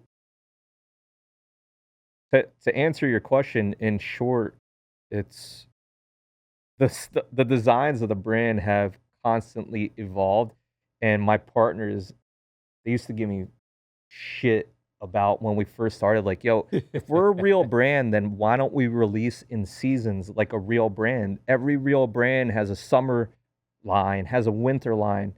Hey, yo, we release whenever Brian feels like it." You know what my answer was to that? Yeah, because 'cause you're not designing it. I am. You know how hard it is to come up with designs? Like, if I had that pressure to constantly release on a given date, we'd be out of business. You'd burn out. Oh, I'm burnt out. 100% you'd burn Yeah. out. Oh, we've had that conversation with my partners constantly, like, "Yo, as of now, you know, 100% of the creativity of the brand comes from here, like, if this gets burnt out, like, we don't evolve." Right. So, thankfully, the business has grown and we have employees and a lot's been taken off my plate, but for the first 10 years, I did everything. I did you name it, any part of the business, accounting, the books, I did everything. And then that kind of at the where Eric came into the picture and why Eric is a partner of the brand. He was the first employee of the brand because it got to the point where, we moved into our warehouse because this brand originally started off in my parents' garage. Mhm. That's where I first kept our inventory. When we moved into our first official office and warehouse, like, yo, I got a lot to do. Was this the one in Edison? Yeah, and we stayed there for over 10 years. Um, Hugo's brother, Eric, just graduated from college. He was already helping us out at, like, the pop-ups, and we asked him, like, "Yo, can you I don't know if you're looking for another job, but can you help with a bunch of tasks that Brian has?" And eventually got to the point where Eric worked so hard and was a major part of the brand where we're like, "Yo, wanna bring you on as a partner." But for many years, he was just an employee. Yeah. So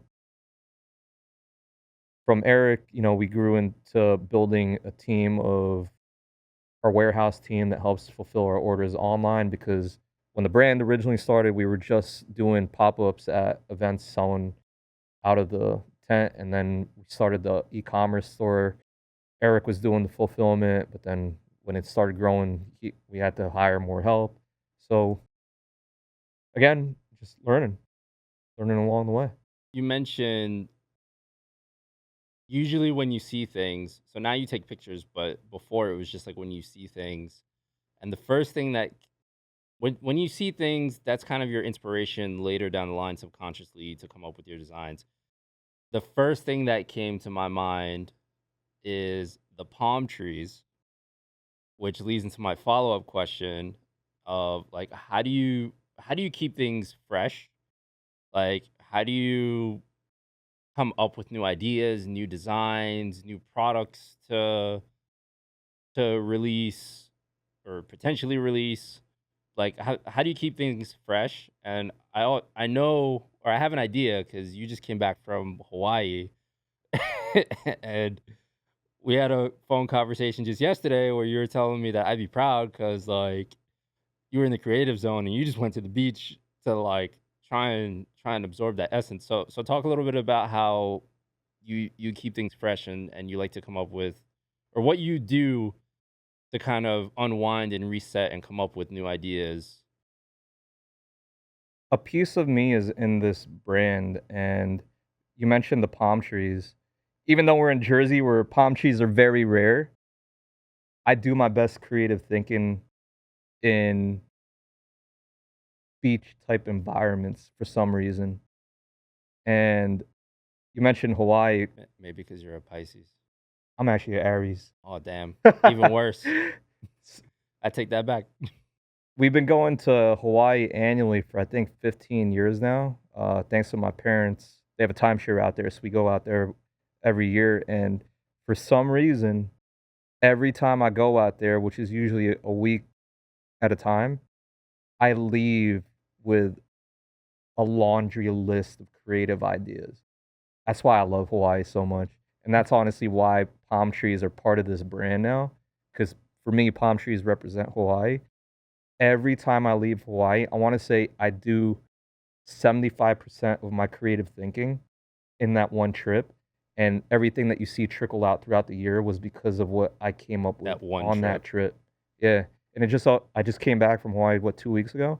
And I told you, I left that trip with 5 new books. And literally, I have the last year I started it, I have this moleskin notebook now.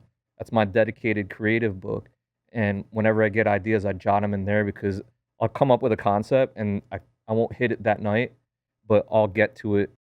Like, I'll Yeah. open up that book, like, yo, I'm ready to design something based on that concept. And I left that trip with like 4 or 5 pages of creative ideas. And then when I get back to Jersey and I'm back in my office and I'm like, oh, wait, I got to work on this creative. Zero. Like, Why do you think that is? Do you think it's just because you're the grind. back in the grind? Yeah, Yeah. like you're caught up with the day to day, everything you have to work on. Like there's no, you don't have a second to think about that because you got to deal with the day to day. You know, taking care of the kid, walking the dog, Running the business. running the business. Yeah. Going Doing the finances. Exactly. Getting ready for the next event, trying to figure out what events you guys are going to. Stuff like that. So That just kind of takes thankfully, away from the creative aspect of it. exactly. So I'm 50-50. I want to say I'm unique in my mindset of being a business owner because I'm half creative, half business, which is also why I believe this business has been around for so long and has been able to evolve through the years. Um, Typically, when I'm in the office, it's my business side of my brain Right. thinking. And then when I'm on vacation, it's typically when my creative side clicks because when I'm on vacation, I'm not doing the day to day. Like, unfortunately, when I'm in the office and I get on the computer, I'm reading through emails, I'm sending emails, I'm Writing doing checks. numbers, looking at reports. I'm doing the business side of it, and it has to happen. It has to happen. That's the only way the business runs, right? Like, even though we have other people working on things, like, I still have the business side to take care of. And then, it's just been in the recent years where I block out creative days where I dedicate towards, actually coming up with new concepts. Because not only is the business side being taken care of when I'm on the computer, the production's huge for us, especially Yeah. because we handle a lot of production overseas. Like, a lot of it is in communication with manufacturers, making shit goes wrong all the time, man. Oh yeah. Shit goes wrong all the time when running a business. And you ask, like, have you ever thought about giving up? Man, I give up. I've thought about giving up hundreds of times. It gets hard. Um, but what keeps me going is honestly, like I told you, like I go to the events physically to this day to go sell for that. It's like that refill for me. Like no matter how hard it gets, and like being on the computer all day doing the business stuff isn't fun.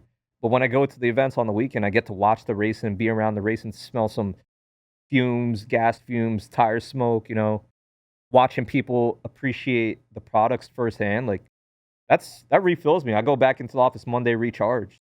I was gonna say that it's gotta be like some serious validation 100%. because I can imagine you second guess yourself from time to time, especially if like you just said, like you think like, ah, damn, like I don't want to do this anymore. Hey, I'm honest. You We've know? had down years. Yeah. We've had down years, especially in, the first 10 years. There were like, yo, cool, we're growing. Next year, like, yo, why did we just do worse than last year? That's hard to keep going. That's really tough. And imagine knowing, like, yo, my numbers are down. We've had years where 2 years in a row, consecutive down. Like, imagine having to also be creative and come up with new ideas, knowing like your business is not growing. It's hard. It's hard. But, thankfully, the perseverance and actually loving racing kept me going, right? It's like, but whatever, the numbers are down. Can we pay our bills? Yeah. Um, do I like what I'm doing? Yeah. Which is why I'm able to keep coming up with ideas. Because honestly, if it wasn't making money, because it wasn't in the beginning, I wasn't able to pay myself full time for over, 10, 15 years. Yeah. I still kept doing it because I liked it. I like designing stuff. So actually, when I worked full time for Javier, I was designing. I was coming up with new concepts. I was coming up with, For OGS. yeah, I designed all the flyers, all the promo, the merch. To this day, I still run and manage all the merch for H Day, which is growing exponentially. You know, it's, and I still have other businesses on the side that I'm expressing my creativity. I have clients who appreciate my creativity and work with me because they have seen what I've built, and they work with me as a consultant for, I guess as a brand consultant, or, even for merchandising or whatever it may be. So, officially I am full-time Eat Sleep Race Fast Kids Club, but I also do a bunch of other things on the side. I want to touch on that. So, Eat Sleep Race, we know as the apparel brand, but there's actually, would you call it like a back-end service that Eat Sleep Race offers? Because we did kind of like wasn't really like a We do launch. I production. want to say like a soft launch where it was like announced like we can fulfill this for you. And I see promo from time to time that you guys do. Yeah.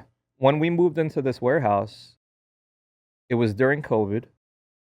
2020 was the year I signed the lease for this building, and I'll be upfront, the lease for this building was 4 to 5 times the amount what we were paying at our previous location, which we were there for over 10 years, and I was scared as shit to move here because we were comfortable financially in that last location, and to know I'm signing 5 years and paying, 5x rent overhead to move into this bigger location that had more space at that time than I knew what to do with.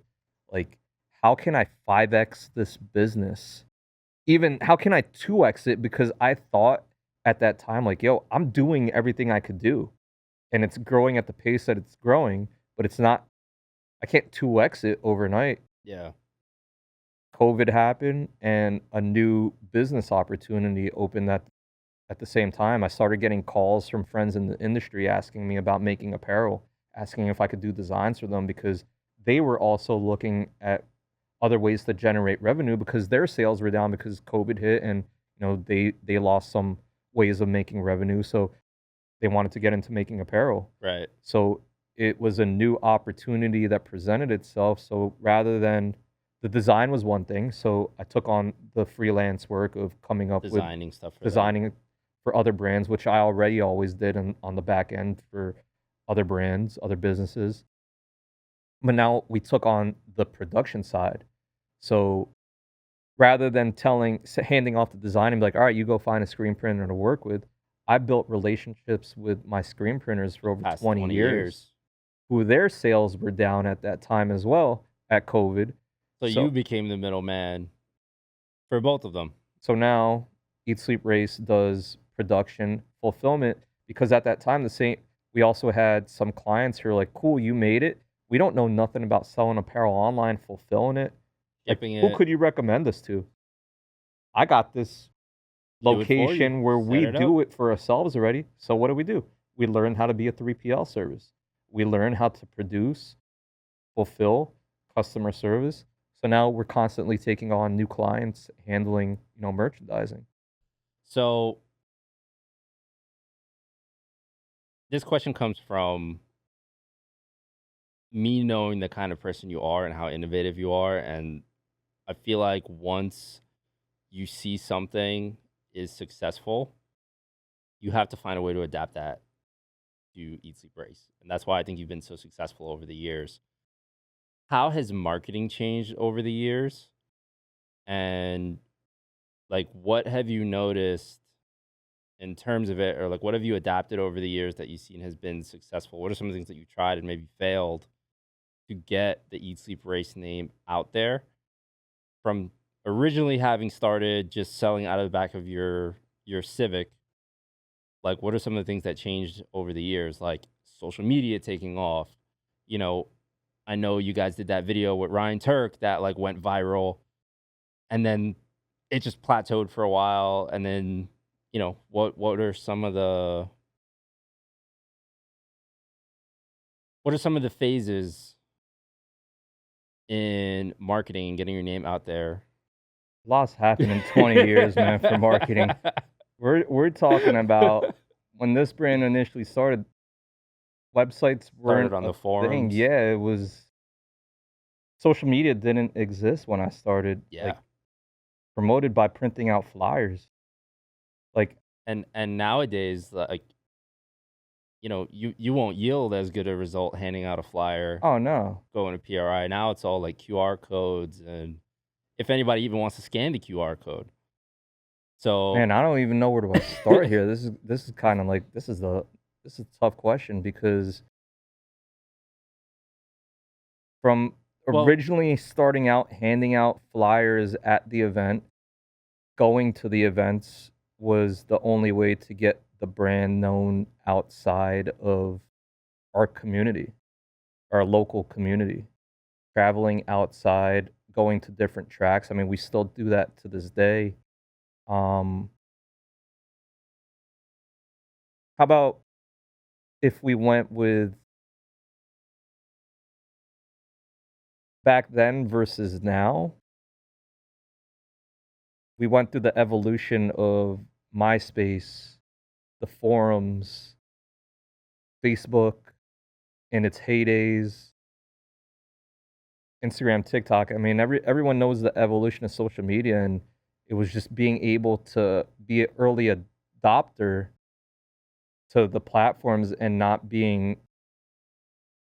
You know what I could compare this to in hip hop? You have your old school heads versus somebody open minded like myself, because you could have somebody when mumble rap started becoming a thing to be like, yo, I don't listen to that. I only listen to Jay-Z, Biggie, yeah. boom bap, hip hop. If it doesn't hit like that, I'm not listening to it. Versus we're now stepping into another generation now, when when Travis Scott came out, these guys evolved the dynamic of fashion and hip hop. Old school heads, when skinny jeans started becoming a thing, old school heads stayed wearing baggy pants. And like 5 years into it, like They caught up. you could tell who was old school because they didn't adapt, right? So that applies to the marketing as well. Like the biggest way to get your name out back in the day was paying for ads in magazines. They were expensive, and we did it. And it was very hard to gauge your return on investment because Amazon was still in its early days. Like people shopping online wasn't as comfortable as it is now. So, you know, building the brand through running a generic ad was hard to put your money into, but you had to do it if you wanted to be known outside of the local community. Right. But like you said, like I innovate. I like new stuff. I like mumble rap. I like what's new. I don't force myself to like it. I like it. Like if there's new social media, like when TikTok became a thing, like I was gonna say, I feel like when TikTok came out, you were all over that. I liked it. You know, it's like Snapchat. When we Snapchat, like I didn't really connect with it. We tried it, but you know what it is? I think in any type of marketing, you got to try it. You need to experiment, and when something works, then go full throttle into it. But if you don't try it, you never know if it's going to work, right? So let's say us doing these events and traveling across the US, like, what if it didn't work? There's only one way to find out, right? So in the early days of the brand, that's where a lot of the investment went into. Like, people would look at us in California when we would go out there, like, how did you guys come out here from Jersey as a clothing brand? Like, you guys make that much money selling merch? Like, little did you know, this is every dollar that we had that we went into to And end up be being in here. the hole just to make your way over there. Crossing fingers, people will buy our stuff because we're going into foreign territory. Yeah. In the early days of the brand, the first times we went out of state was following the Hot Import Nights, or we were going to Texas, Florida, places we never been before, crossing fingers we were gonna That sell people merch. like the stuff. And literally bringing the inventory in our luggage as a check-in. I did that for years. Years. Actually, I just did it with you still do recently. that. When we gotta we do what we gotta do, right?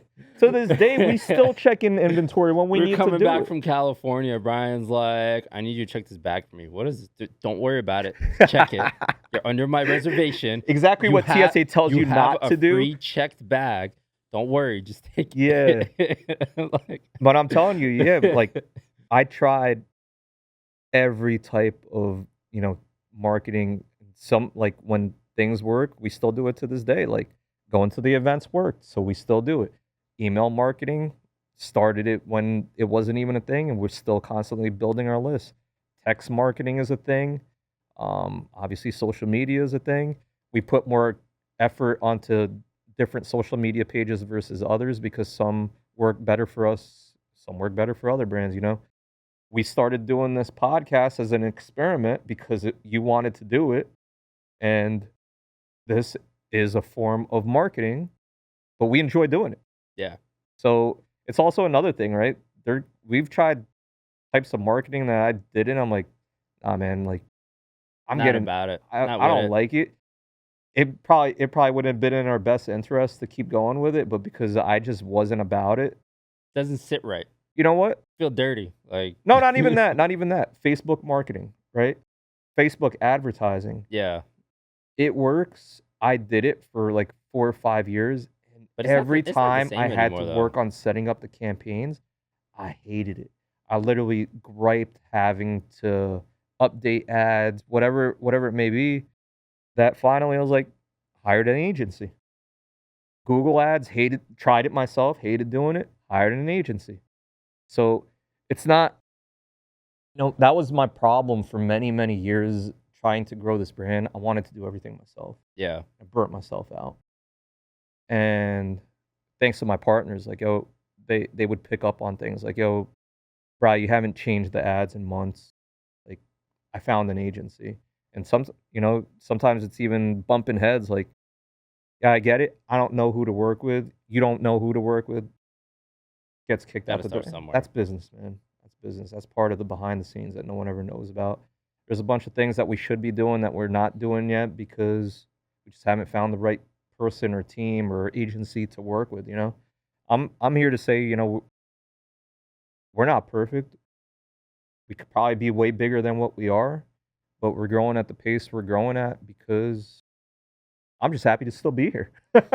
Honestly, I'm still happy to just be in this business and thankfully still growing, but through just constant innovation, you know, we've been able to stay relevant. You know, I could honestly say this, a lot of the brands that I've seen through the years, I don't see them anymore. A lot of the streetwear brands that I used to be a fan of, they're not around anymore. Died out. Yeah. Uh, that was one thing as this brand I looked up and I still look up to, you know, household names, Polo, Ralph Lauren, Nike, Adidas, you know, there's fad brands, there's trend brands, but then there's staples. These guys are not going anywhere. Nike's not going anywhere. The streetwear brands, and I learned through the years, I used to put them on the pedestal. Like, man, I want to be like these guys, these guys, these guys. They don't exist anymore. The guys that used to run the brands now work for other brands. You know, like I always had that in my head. Like I'm making Eat Sleep Race to not be a trend brand. Like I don't want to go for a quick money grab and be gone in 2 years. Yeah. Like I want this brand to go for generations. I'd love to pass this brand off for it to be, you know, established in 2007. It's 2090 right now, right? Oh, so that leads into a question I was a little hesitant to ask, but you're leading me there, so I'm gonna ask it. Would you ever sell Eat Sleep Race? Money talks, man. How- At how- one point, I would have said never. I've said it before in the past, never. Money talks, because I see the buyout numbers from a lot of like acquisitions that have happened in, you know, recent that I've seen from, you know, other brands being taken on by parent companies. Like, yeah, I'd let it go for that, you know. But like, how do you? But then I'd probably How- start another brand. Well, that's very valid. But how do you think Eat Sleep Race would go on? I'd want to stay on. without your. That'd be my dream, right? That'd be cool to get to sell the business, but still work in it. yeah, Be couple $1 billion, be the creative aspect something. behind it, still Yeah. doing all the designs. Yeah, I was gonna say, like, you're the one that comes up with all this stuff. yeah. So without you, I feel like they'd need a team of people to come up with half the things you come up with. Yeah, that would be cool. So if anyone's interested, you know, and you have a couple $1 billion to offer, Brian at eatsleeprace.com. If anybody wants to talk. buy Eat Sleep Race, you know where to find them. It's got to be a super fat number. It's my baby. We're talking over 20 years. Yeah. 17 official as an LLC plus what, another 10? 97 to 07? Yeah. 27 years. Crazy, right? Yeah. Like, Right, I just turned 29. no. That's crazy. That's crazy. We know Eat Sleep Race. We know the brand everyone's come to love and see at the racetrack. How did you come up with the Fast Kids Club? Organically. We always made kid shirts for Eat Sleep Race. Uh-huh. And then Fast Kids Club became a brand because of this book right here. So So that book is what birthed the Fast Kids Club? exactly. On the book, I designed the pages of the book, and the last thing I had to design was the cover. I was like, man, what should I put on the cover? I knew ABCs for future race car drivers, but this part didn't exist. I was like, I think there should be like a mascot because Mickey Mouse is the face of Disney. Like, I think I think we should start a kids brand that has a mascot. So I came up with the character. And I was like, the character needs a name, like Mickey. because the team, I came up with a bunch of different ideas. The team voted on Ricky. So I was like, cool, Ricky the racer. That's kind of catchy. Like, oh, what should he? What, he's wearing a race suit. Like, what should go on it? Like, all right, clearly eat, sleep, race. So I was like, yo, this design's so dope. I think we should start like a Disney, for kids, but be the Disney for motorsports. Do a kids brand for motorsports. And I was like, that's where the light bulb went off. Like, yo, why don't we just start a separate brand for motorsports? I mean, I was the pioneer of doing a motorsports apparel brand for the car culture. Like, I'm just pioneer being kids brand for motorsports. So I was like, all right, now it needs a name. So just like starting any other business, probably was at the beach, honestly.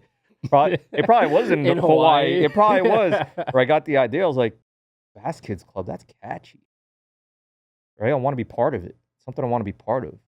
Where'd that influence come from? Billionaire Boys Club. Another streetwear brand, right? Remember I tell you a lot of things come from being influenced Stuff from you something see. else? Yeah. So I was like, all right, cool, Fast Kids Club. And I'm I'm not the first person to write an ABC book. My brother has 2 kids, and I remember being at their house just looking through their, books that they had, and they had this one book. I was like, "Yo, they should make a book like this for car guys." Doesn't exist. Like an ABC book for car guys. Wait, why don't I just do it? Right? Why wait for someone else when Why don't I just do it? So literally went home that night, and that's where I say I designed the interior of the book, the pages of the book, before I even had the concept of the brand. And then I started by just ABC, literally had a spreadsheet, A's for axle, B's for battery. Some of them like took me weeks to come up with. I think one of the hard ones was Z, Y. they're fitting? Like we're going back and forth like X. And that's always like when people see the ABC book, like, oh, what's Z? Or what's X? Because they're like, what could you have What could used? you possibly think of? Actually, funny story is X used to be xenon bulb, but when you read that to a kid, X is for xenon bulb, right? Wait, is it Z or is it X? Yeah. So this is actually the That's second confusing. version of the book. So some people actually have the first version of the book where X used to be for xenon bulb. But anyway, yeah, that's where the Fast Kids Club brand came from. Is because this was created, and then this became a beast of its own. The brand Fast Kids Club turned into a real brand when this book hit Amazon, and literally its first 3 days on Amazon became an Amazon bestseller, which is it's kind of unheard of. It's kind of like winning the lottery because it's rare anyone releases a new product and it hits bestseller, and that's, my trophy that I hold to this day. It's been 7 years now. We're still number 1 bestseller on Amazon Wow. because of this book. And that's the whole reason why the rest of these books came out. Because, like, wait, I could make one book. I have ideas. Like, I had ideas for shirts. I have ideas for more books. You have more Hawaii trips coming up. So I think Have to prior brainstorm them. prior to last month, self-published 7 books. But like I told you, just in Hawaii, I left with 5 more books right here. And I think I called you the other day. And I was like, "Yo, I just left the beach. To go finish it, yeah. No, you were I on your just way to finished the one. beach. Yeah, I just I- finished another book." The most shocking thing when Brian told me that he was on the way to the beach was Because it was 6 a.m. or 8 it a.m. was 10 o'clock in the morning. and that's unheard of. And we never do anything before 12. Like 10 o'clock is usually when he went, because like he's a night owl, so he's usually up till like 5 o'clock. So when he told me, he's like, "Oh, I got up at 6 and I was inspired and I'm on my way to the beach," I was like, he's on to something. I don't know what he's on. I was like, "Yo, go do your thing. I'll talk to you later." Just Yo, I'm telling you, I now know. I understand myself as a creative when I get the bug, run with it. Oh, you got to run with it. Because I know 100%. if I don't run with it that day, it might be a year till I get the itch again. Oh yeah. So like I said, this last Hawaii trip, I left with concepts of books, and then I was like, one night, I was like, "Yo, I think I could finish a book right now." But I knew the previous day I was in the office and I couldn't really get much creativity done. I never did this. This is actually, I don't know if I told you this is the first time I did it. I was like, came up with that idea on the beach. I'm driving down to the Jersey Shore at 7 in the morning. I Gotcha. did that, got in the car, literally put my feet in the sand, popped up my chair, opened up that moleskin book, literally Just finished the book started that flowing day. And I out. was like, yo, I called my wife. I literally, I texted her because she didn't answer. I texted her mission accomplished. And she goes, "Did you finish it?" I was like, "I finished one." I came home pumped. I was like, "Yo, I think I found my juice." Like, cause now I'm already looking forward to going back to the beach next week. Cause Four more books. I have the second one already in my head. I was like, "Yo, I know the moment I touch my feet in the sand, I'm a bang like, maybe I don't gotta fly to Hawaii no more." Hey, but I'll add to that, like, we're only talking about the book ideas. I got concepts for a lot of adult merchandise coming on the way too, so So I want to I'm not talk. putting the adult brand on the back burner. It's just this brand, the books are have Those are the current ideas that are flowing. yeah, yeah, yeah. I get that. Yeah, This is the evolution of my creative thinking, right? for me, I typically get ideas very early in the morning. So like if you check your emails, typically it's at 6, 7 o'clock in the morning because I wake up and the ideas just come. Yeah, me and you are opposites on our sleep schedules because I typically go to sleep at like 4 a.m. and I wake up around like 10, 11 a.m. You And go to sleep and I wake up. yeah, yeah, yeah, exactly. And that's the way our texts and our emails always happen. Because I'll text you at like 4 a.m. knowing like, oh, he's about to wake up in 20 minutes. I don't care if I text him Answer. right now. Yeah, but no, for me, it's like, the same way you got to rush to the beach or started rushing to the beach. I open my laptop and my notes. I can't write it because I can't write it as fast as I can type it to process it. So it's just like, okay, get the idea down really quick, and then that's where the email and all the ideas come Yeah, from. It's literally just yeah, copy paste, send it to you, and then when you wake up at 1 o'clock, then we have the conversation yeah. about it. Me and you, we have very similar thought process in our creativity. And that's actually the reason why me and you started working I was together. gonna say, I think that's why we started working 3 years together. now? Going on it. Kind of crazy, right? End of 21. And first time I'll Was that publicly say it. World Cup Finals Yeah. First time, this 2021? is the first time I'll publicly announce it, but Nick is a partner in the media of Eat Sleep Race. Think this year, right? Yeah, started this year. But again, just like Eric earned his way into being a partner of the brand, Nick being so dedicated to the media of the brand is a partner on the media of Eat Sleep Race. Yeah, Well earned. those ideas were flowing. A little backstory on that. So like, it was the watch. Yeah. It was the watch It's this video. watch. It was It's this it was watch. that watch. I put up So an Instagram post. so Brian put up an Instagram post asking if anybody did like product videos. And instead of being like, yeah, I can do something, I honestly, it was probably early in the morning. I had a concept in mind and I was like, hey, I have this concept idea. Give me to the end of the day. I'll send you what I have. I took one of my watches and I put like a super rough video together and I sent it to Brian. I was like, this is how I feel like the watch video should be showcased. Obviously, it ignore the shitty quality. Like we can produce it good. And the video came out sick. Like I'm very happy. I had never done a watch video or anything like that before. I'm very happy with how it came out. And that turned into us having a conversation of like, What are you doing this weekend? well, not even that. Before we got to that, I wanted it was about payment. So you were like, oh, like how much is it gonna be? And I was like, honestly, like I want to know how you guys run stuff at ESR because like I wanted to get into doing my own merchandise. And you were like, well, this actually might work out because like we've been looking to do more media. And then that led into, hey, what are you doing tomorrow? I'm going to World Cup Finals if you want to tag along. And then like before you even got to the track, like we spoke the entire drive, 4-hour drive down to Maryland, had dinner for like another 2 hours, slept over to then go to the track the next day, spoke on the No way Diddy. to the No track. Diddy. No Diddy. No Diddy. You got Slept to in separate beds hit the on the hard other pause on side that. of the hotel room. All business.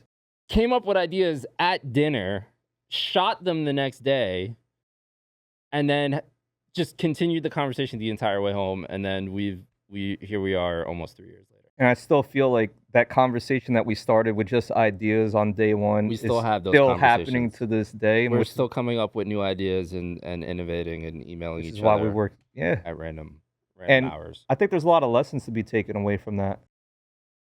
Because I put up that post on my Instagram, I want to say maybe I spoke to 7 other videographers. And the biggest reason why me and you kept the conversation going, everyone threw a hard price at it.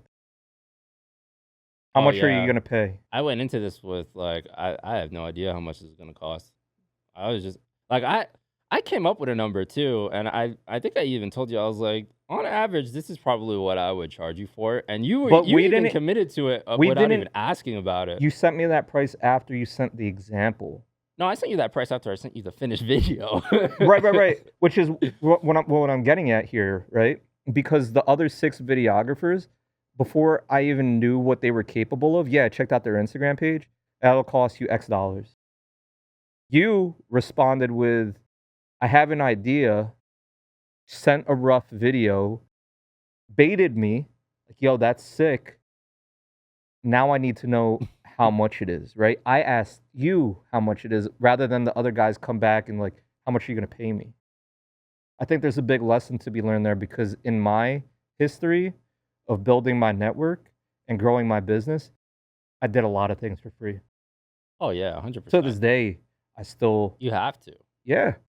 And I feel like that's a roadblock to a lot of people trying to, excel in either growing their business, expand their network, or just get further ahead because they're unwilling to realize that you got to give to get, you know? And even when you have to give. It's a constant it's a back and forth here, 95% of the time when I get stuck on doing something, I put it out on social media. Like, can anyone help me with this? Does anyone know who can help me with this? 95% of the time I get a response. I've noticed that a lot too. I never Anytime we get stuck with something, you're like, I'm just I'll gonna ask. I'm just gonna ask, and because of my network that I'm Somebody has constantly something. growing, someone knows somebody, right? Or somebody could point me in a direction. So this goes back to, that piece of advice that I gave earlier of if you're choosing to go to college, spend your time there meeting as many like-minded people as possible. If you're not going to college and you're doing trade school or something, meet as many people at that trade school because once you get out, you're going to rely on your network to try to get work. Yeah. And even in that case of what we were just doing here and how you're now a partner of the media, if you didn't volunteer and if you didn't do what you did for free, we want to be working 3 years later Oh yeah. and growing, I have a bunch of connections like that. right? As a matter of fact, and I won't get too far into it, that's how we even know each other because when Jonathan was doing the engine bay for the H-Day giveaway car, Javier asked me if I wanted to work, and I was like, I was just gonna go to the event just to film and like go do that, and then that led to me working with H-Day, which led to me working with you. So like, that was just the mindset I had of try it out. You never know what's gonna come from it. Yeah.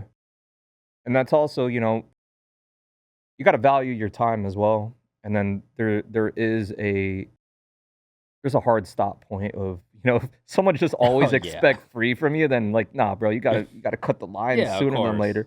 But also, you never know what doors it opens because I've seen it in so many cases, like somebody, y'all volunteer to help for this or that. They meet somebody that opens up another door for them, Like keys open doors here. Like the more opportunities that you have Just be very open-minded, be as positive as you can be. Negativity doesn't get you anywhere. Like, good energy attracts good energy. You know, the better you the more positive you are and the more good that you do, you could it's natural. The universe is gonna give it back to you. So, I learned that, early into building the brand or even just being in business. You gotta give at a lot of times. So expanding on the Fast Kids Club, you know, aside from just the book, there's a number of different products that are just helpful to parents. Like, how did you come up with those ideas? Like, you have the diaper bag, the changing pad. Like, when I first saw the diaper bag, you were like, oh, yeah, it's got like insulated bottle holders to keep the drinks either cold or warm. I was like, what the hell is this? I have a 4-year-old. Like, how is this part of a racing brand? Like, how do you come up with this? I have a 4-year-old.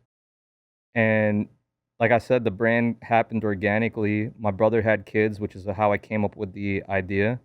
And then in 2020, I had my son, who's now my number one inspiration and product tester. And literally, whenever we needed things for him, I was like, I could just make that on my own. Right. So, diaper bag, my wife was carrying one. Like, I'm just going to make my own bag. And there's other parents out. I clearly know there's other parents out there who are into motorsports, car guys. You don't want to carry the bag that your wife bought at Target, whatever. I'm like, why don't you Got carry like a flowers cool bag and or whatever? Yeah. So I designed the bag to my liking, and same thing. Like with every other product that we released with Eat Sleep Race, we released it because I wanted it for myself first. Honestly, like everything we have released as a brand is because I wanted it for myself. And then cool, that's cool if other people want to buy it. There's been some things that haven't sold that we put on clearance. But honestly, whatever we make is because I wanted it for myself, and then let's see if other people want it. Wanted the ABC book, I wanted to make it. Other people wanted it. so you I want wanted it. the shirt design, and this is a little lesson learned for a lot of brands. We do small batch before we run a design, in large quantity. Right. Kind of like a test. Yeah, we test it. Like, yeah, I'll run. I have 5, 6 designs that we want to put out. We do X amount for the first run. Not all 6 are gonna hit. Maybe 1 hits. All right, that one that hits, we'll reprint it. We'll reprint it. And then if it really hits, we print more and more every other time. And the other ones that don't hit, they eventually go on clearance. So you must have really, really wanted a tactical straps all over it, insulated. Well, you know why I did the tactical inspiration on the diaper bags because all our other backpacks are Yeah. tactical inspired. I like guns. My partner owns a Had, gun shop. had to match. Right. So there's a lot of through the years there's been a lot of inspiration from firearms into the brand. Like we have some designs with bullets and spark plugs, because all 4 of us like guns. Hugo owns Bullseye Tactical Supply. Like he's a partner in a gun store. Like Yeah. I'm looking around the office. There's gun stuff all around the office, right? Like I said, like everything, like music, I like cars, I like guns, like you name it. Like I'm very open minded. No Diddy. I was waiting for it. Yeah, I asked her that one.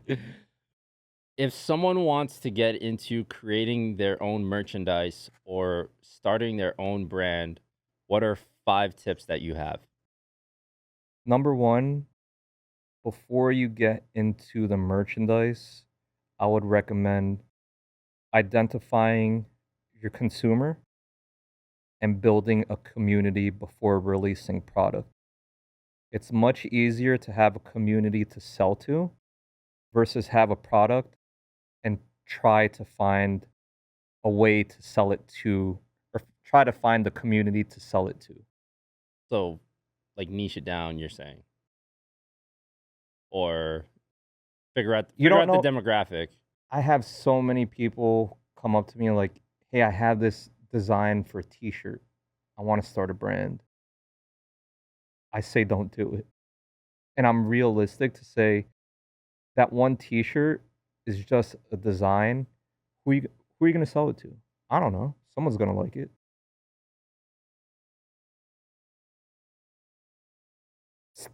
Take a step back, figure out who's gonna buy the product, figure out how you're gonna get your product in the eyes of the people you wanna sell it to, and then literally start counting on your hand.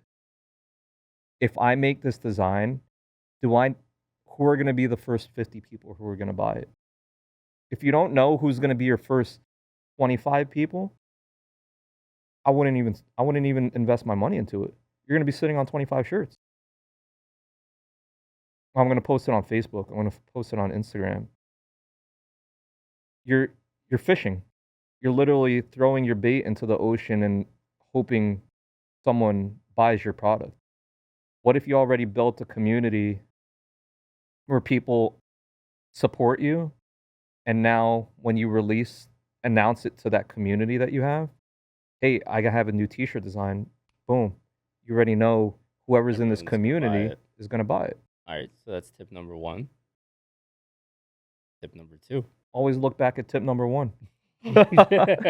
Yeah, I mean, that's honestly the most important thing to building the brand. It's having and knowing who you're going to sell your product to, because in today's day and age, figuring out how to make product is so much easier.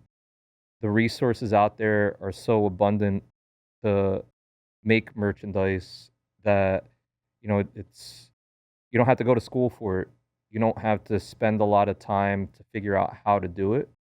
That the most challenging part to starting the brand is getting the customer. What does the future of Eat Sleep Race look like right now? Like, what are your plans for the future? I know you said there's a couple new book ideas that you just came out with. I'm sure there's a number of different designs. You know, how long do you see the brand going on for? How long do you see yourself invested in it? What are some of the plans you have for the future? Um, Anything releasing that you can tell us before it comes out? Little sneak preview. What do you got? In the short term, a lot more from Fast Kids Club, more designs, more merchandise, more books, more podcasts. This has been the podcasts have been a big initiative of ours, and look, we built out a studio in the office for this. Um,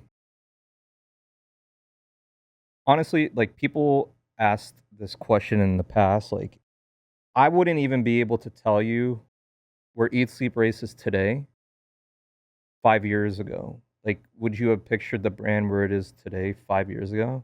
No, because for the same reason that I mentioned before when my partners are like, "No, we need to release in seasons." Like, that's not the way my brain works here. Like, unfortunately, probably, like, I don't have the foresight to plan that far ahead, but when I do get the creative ideas, I do put them into play.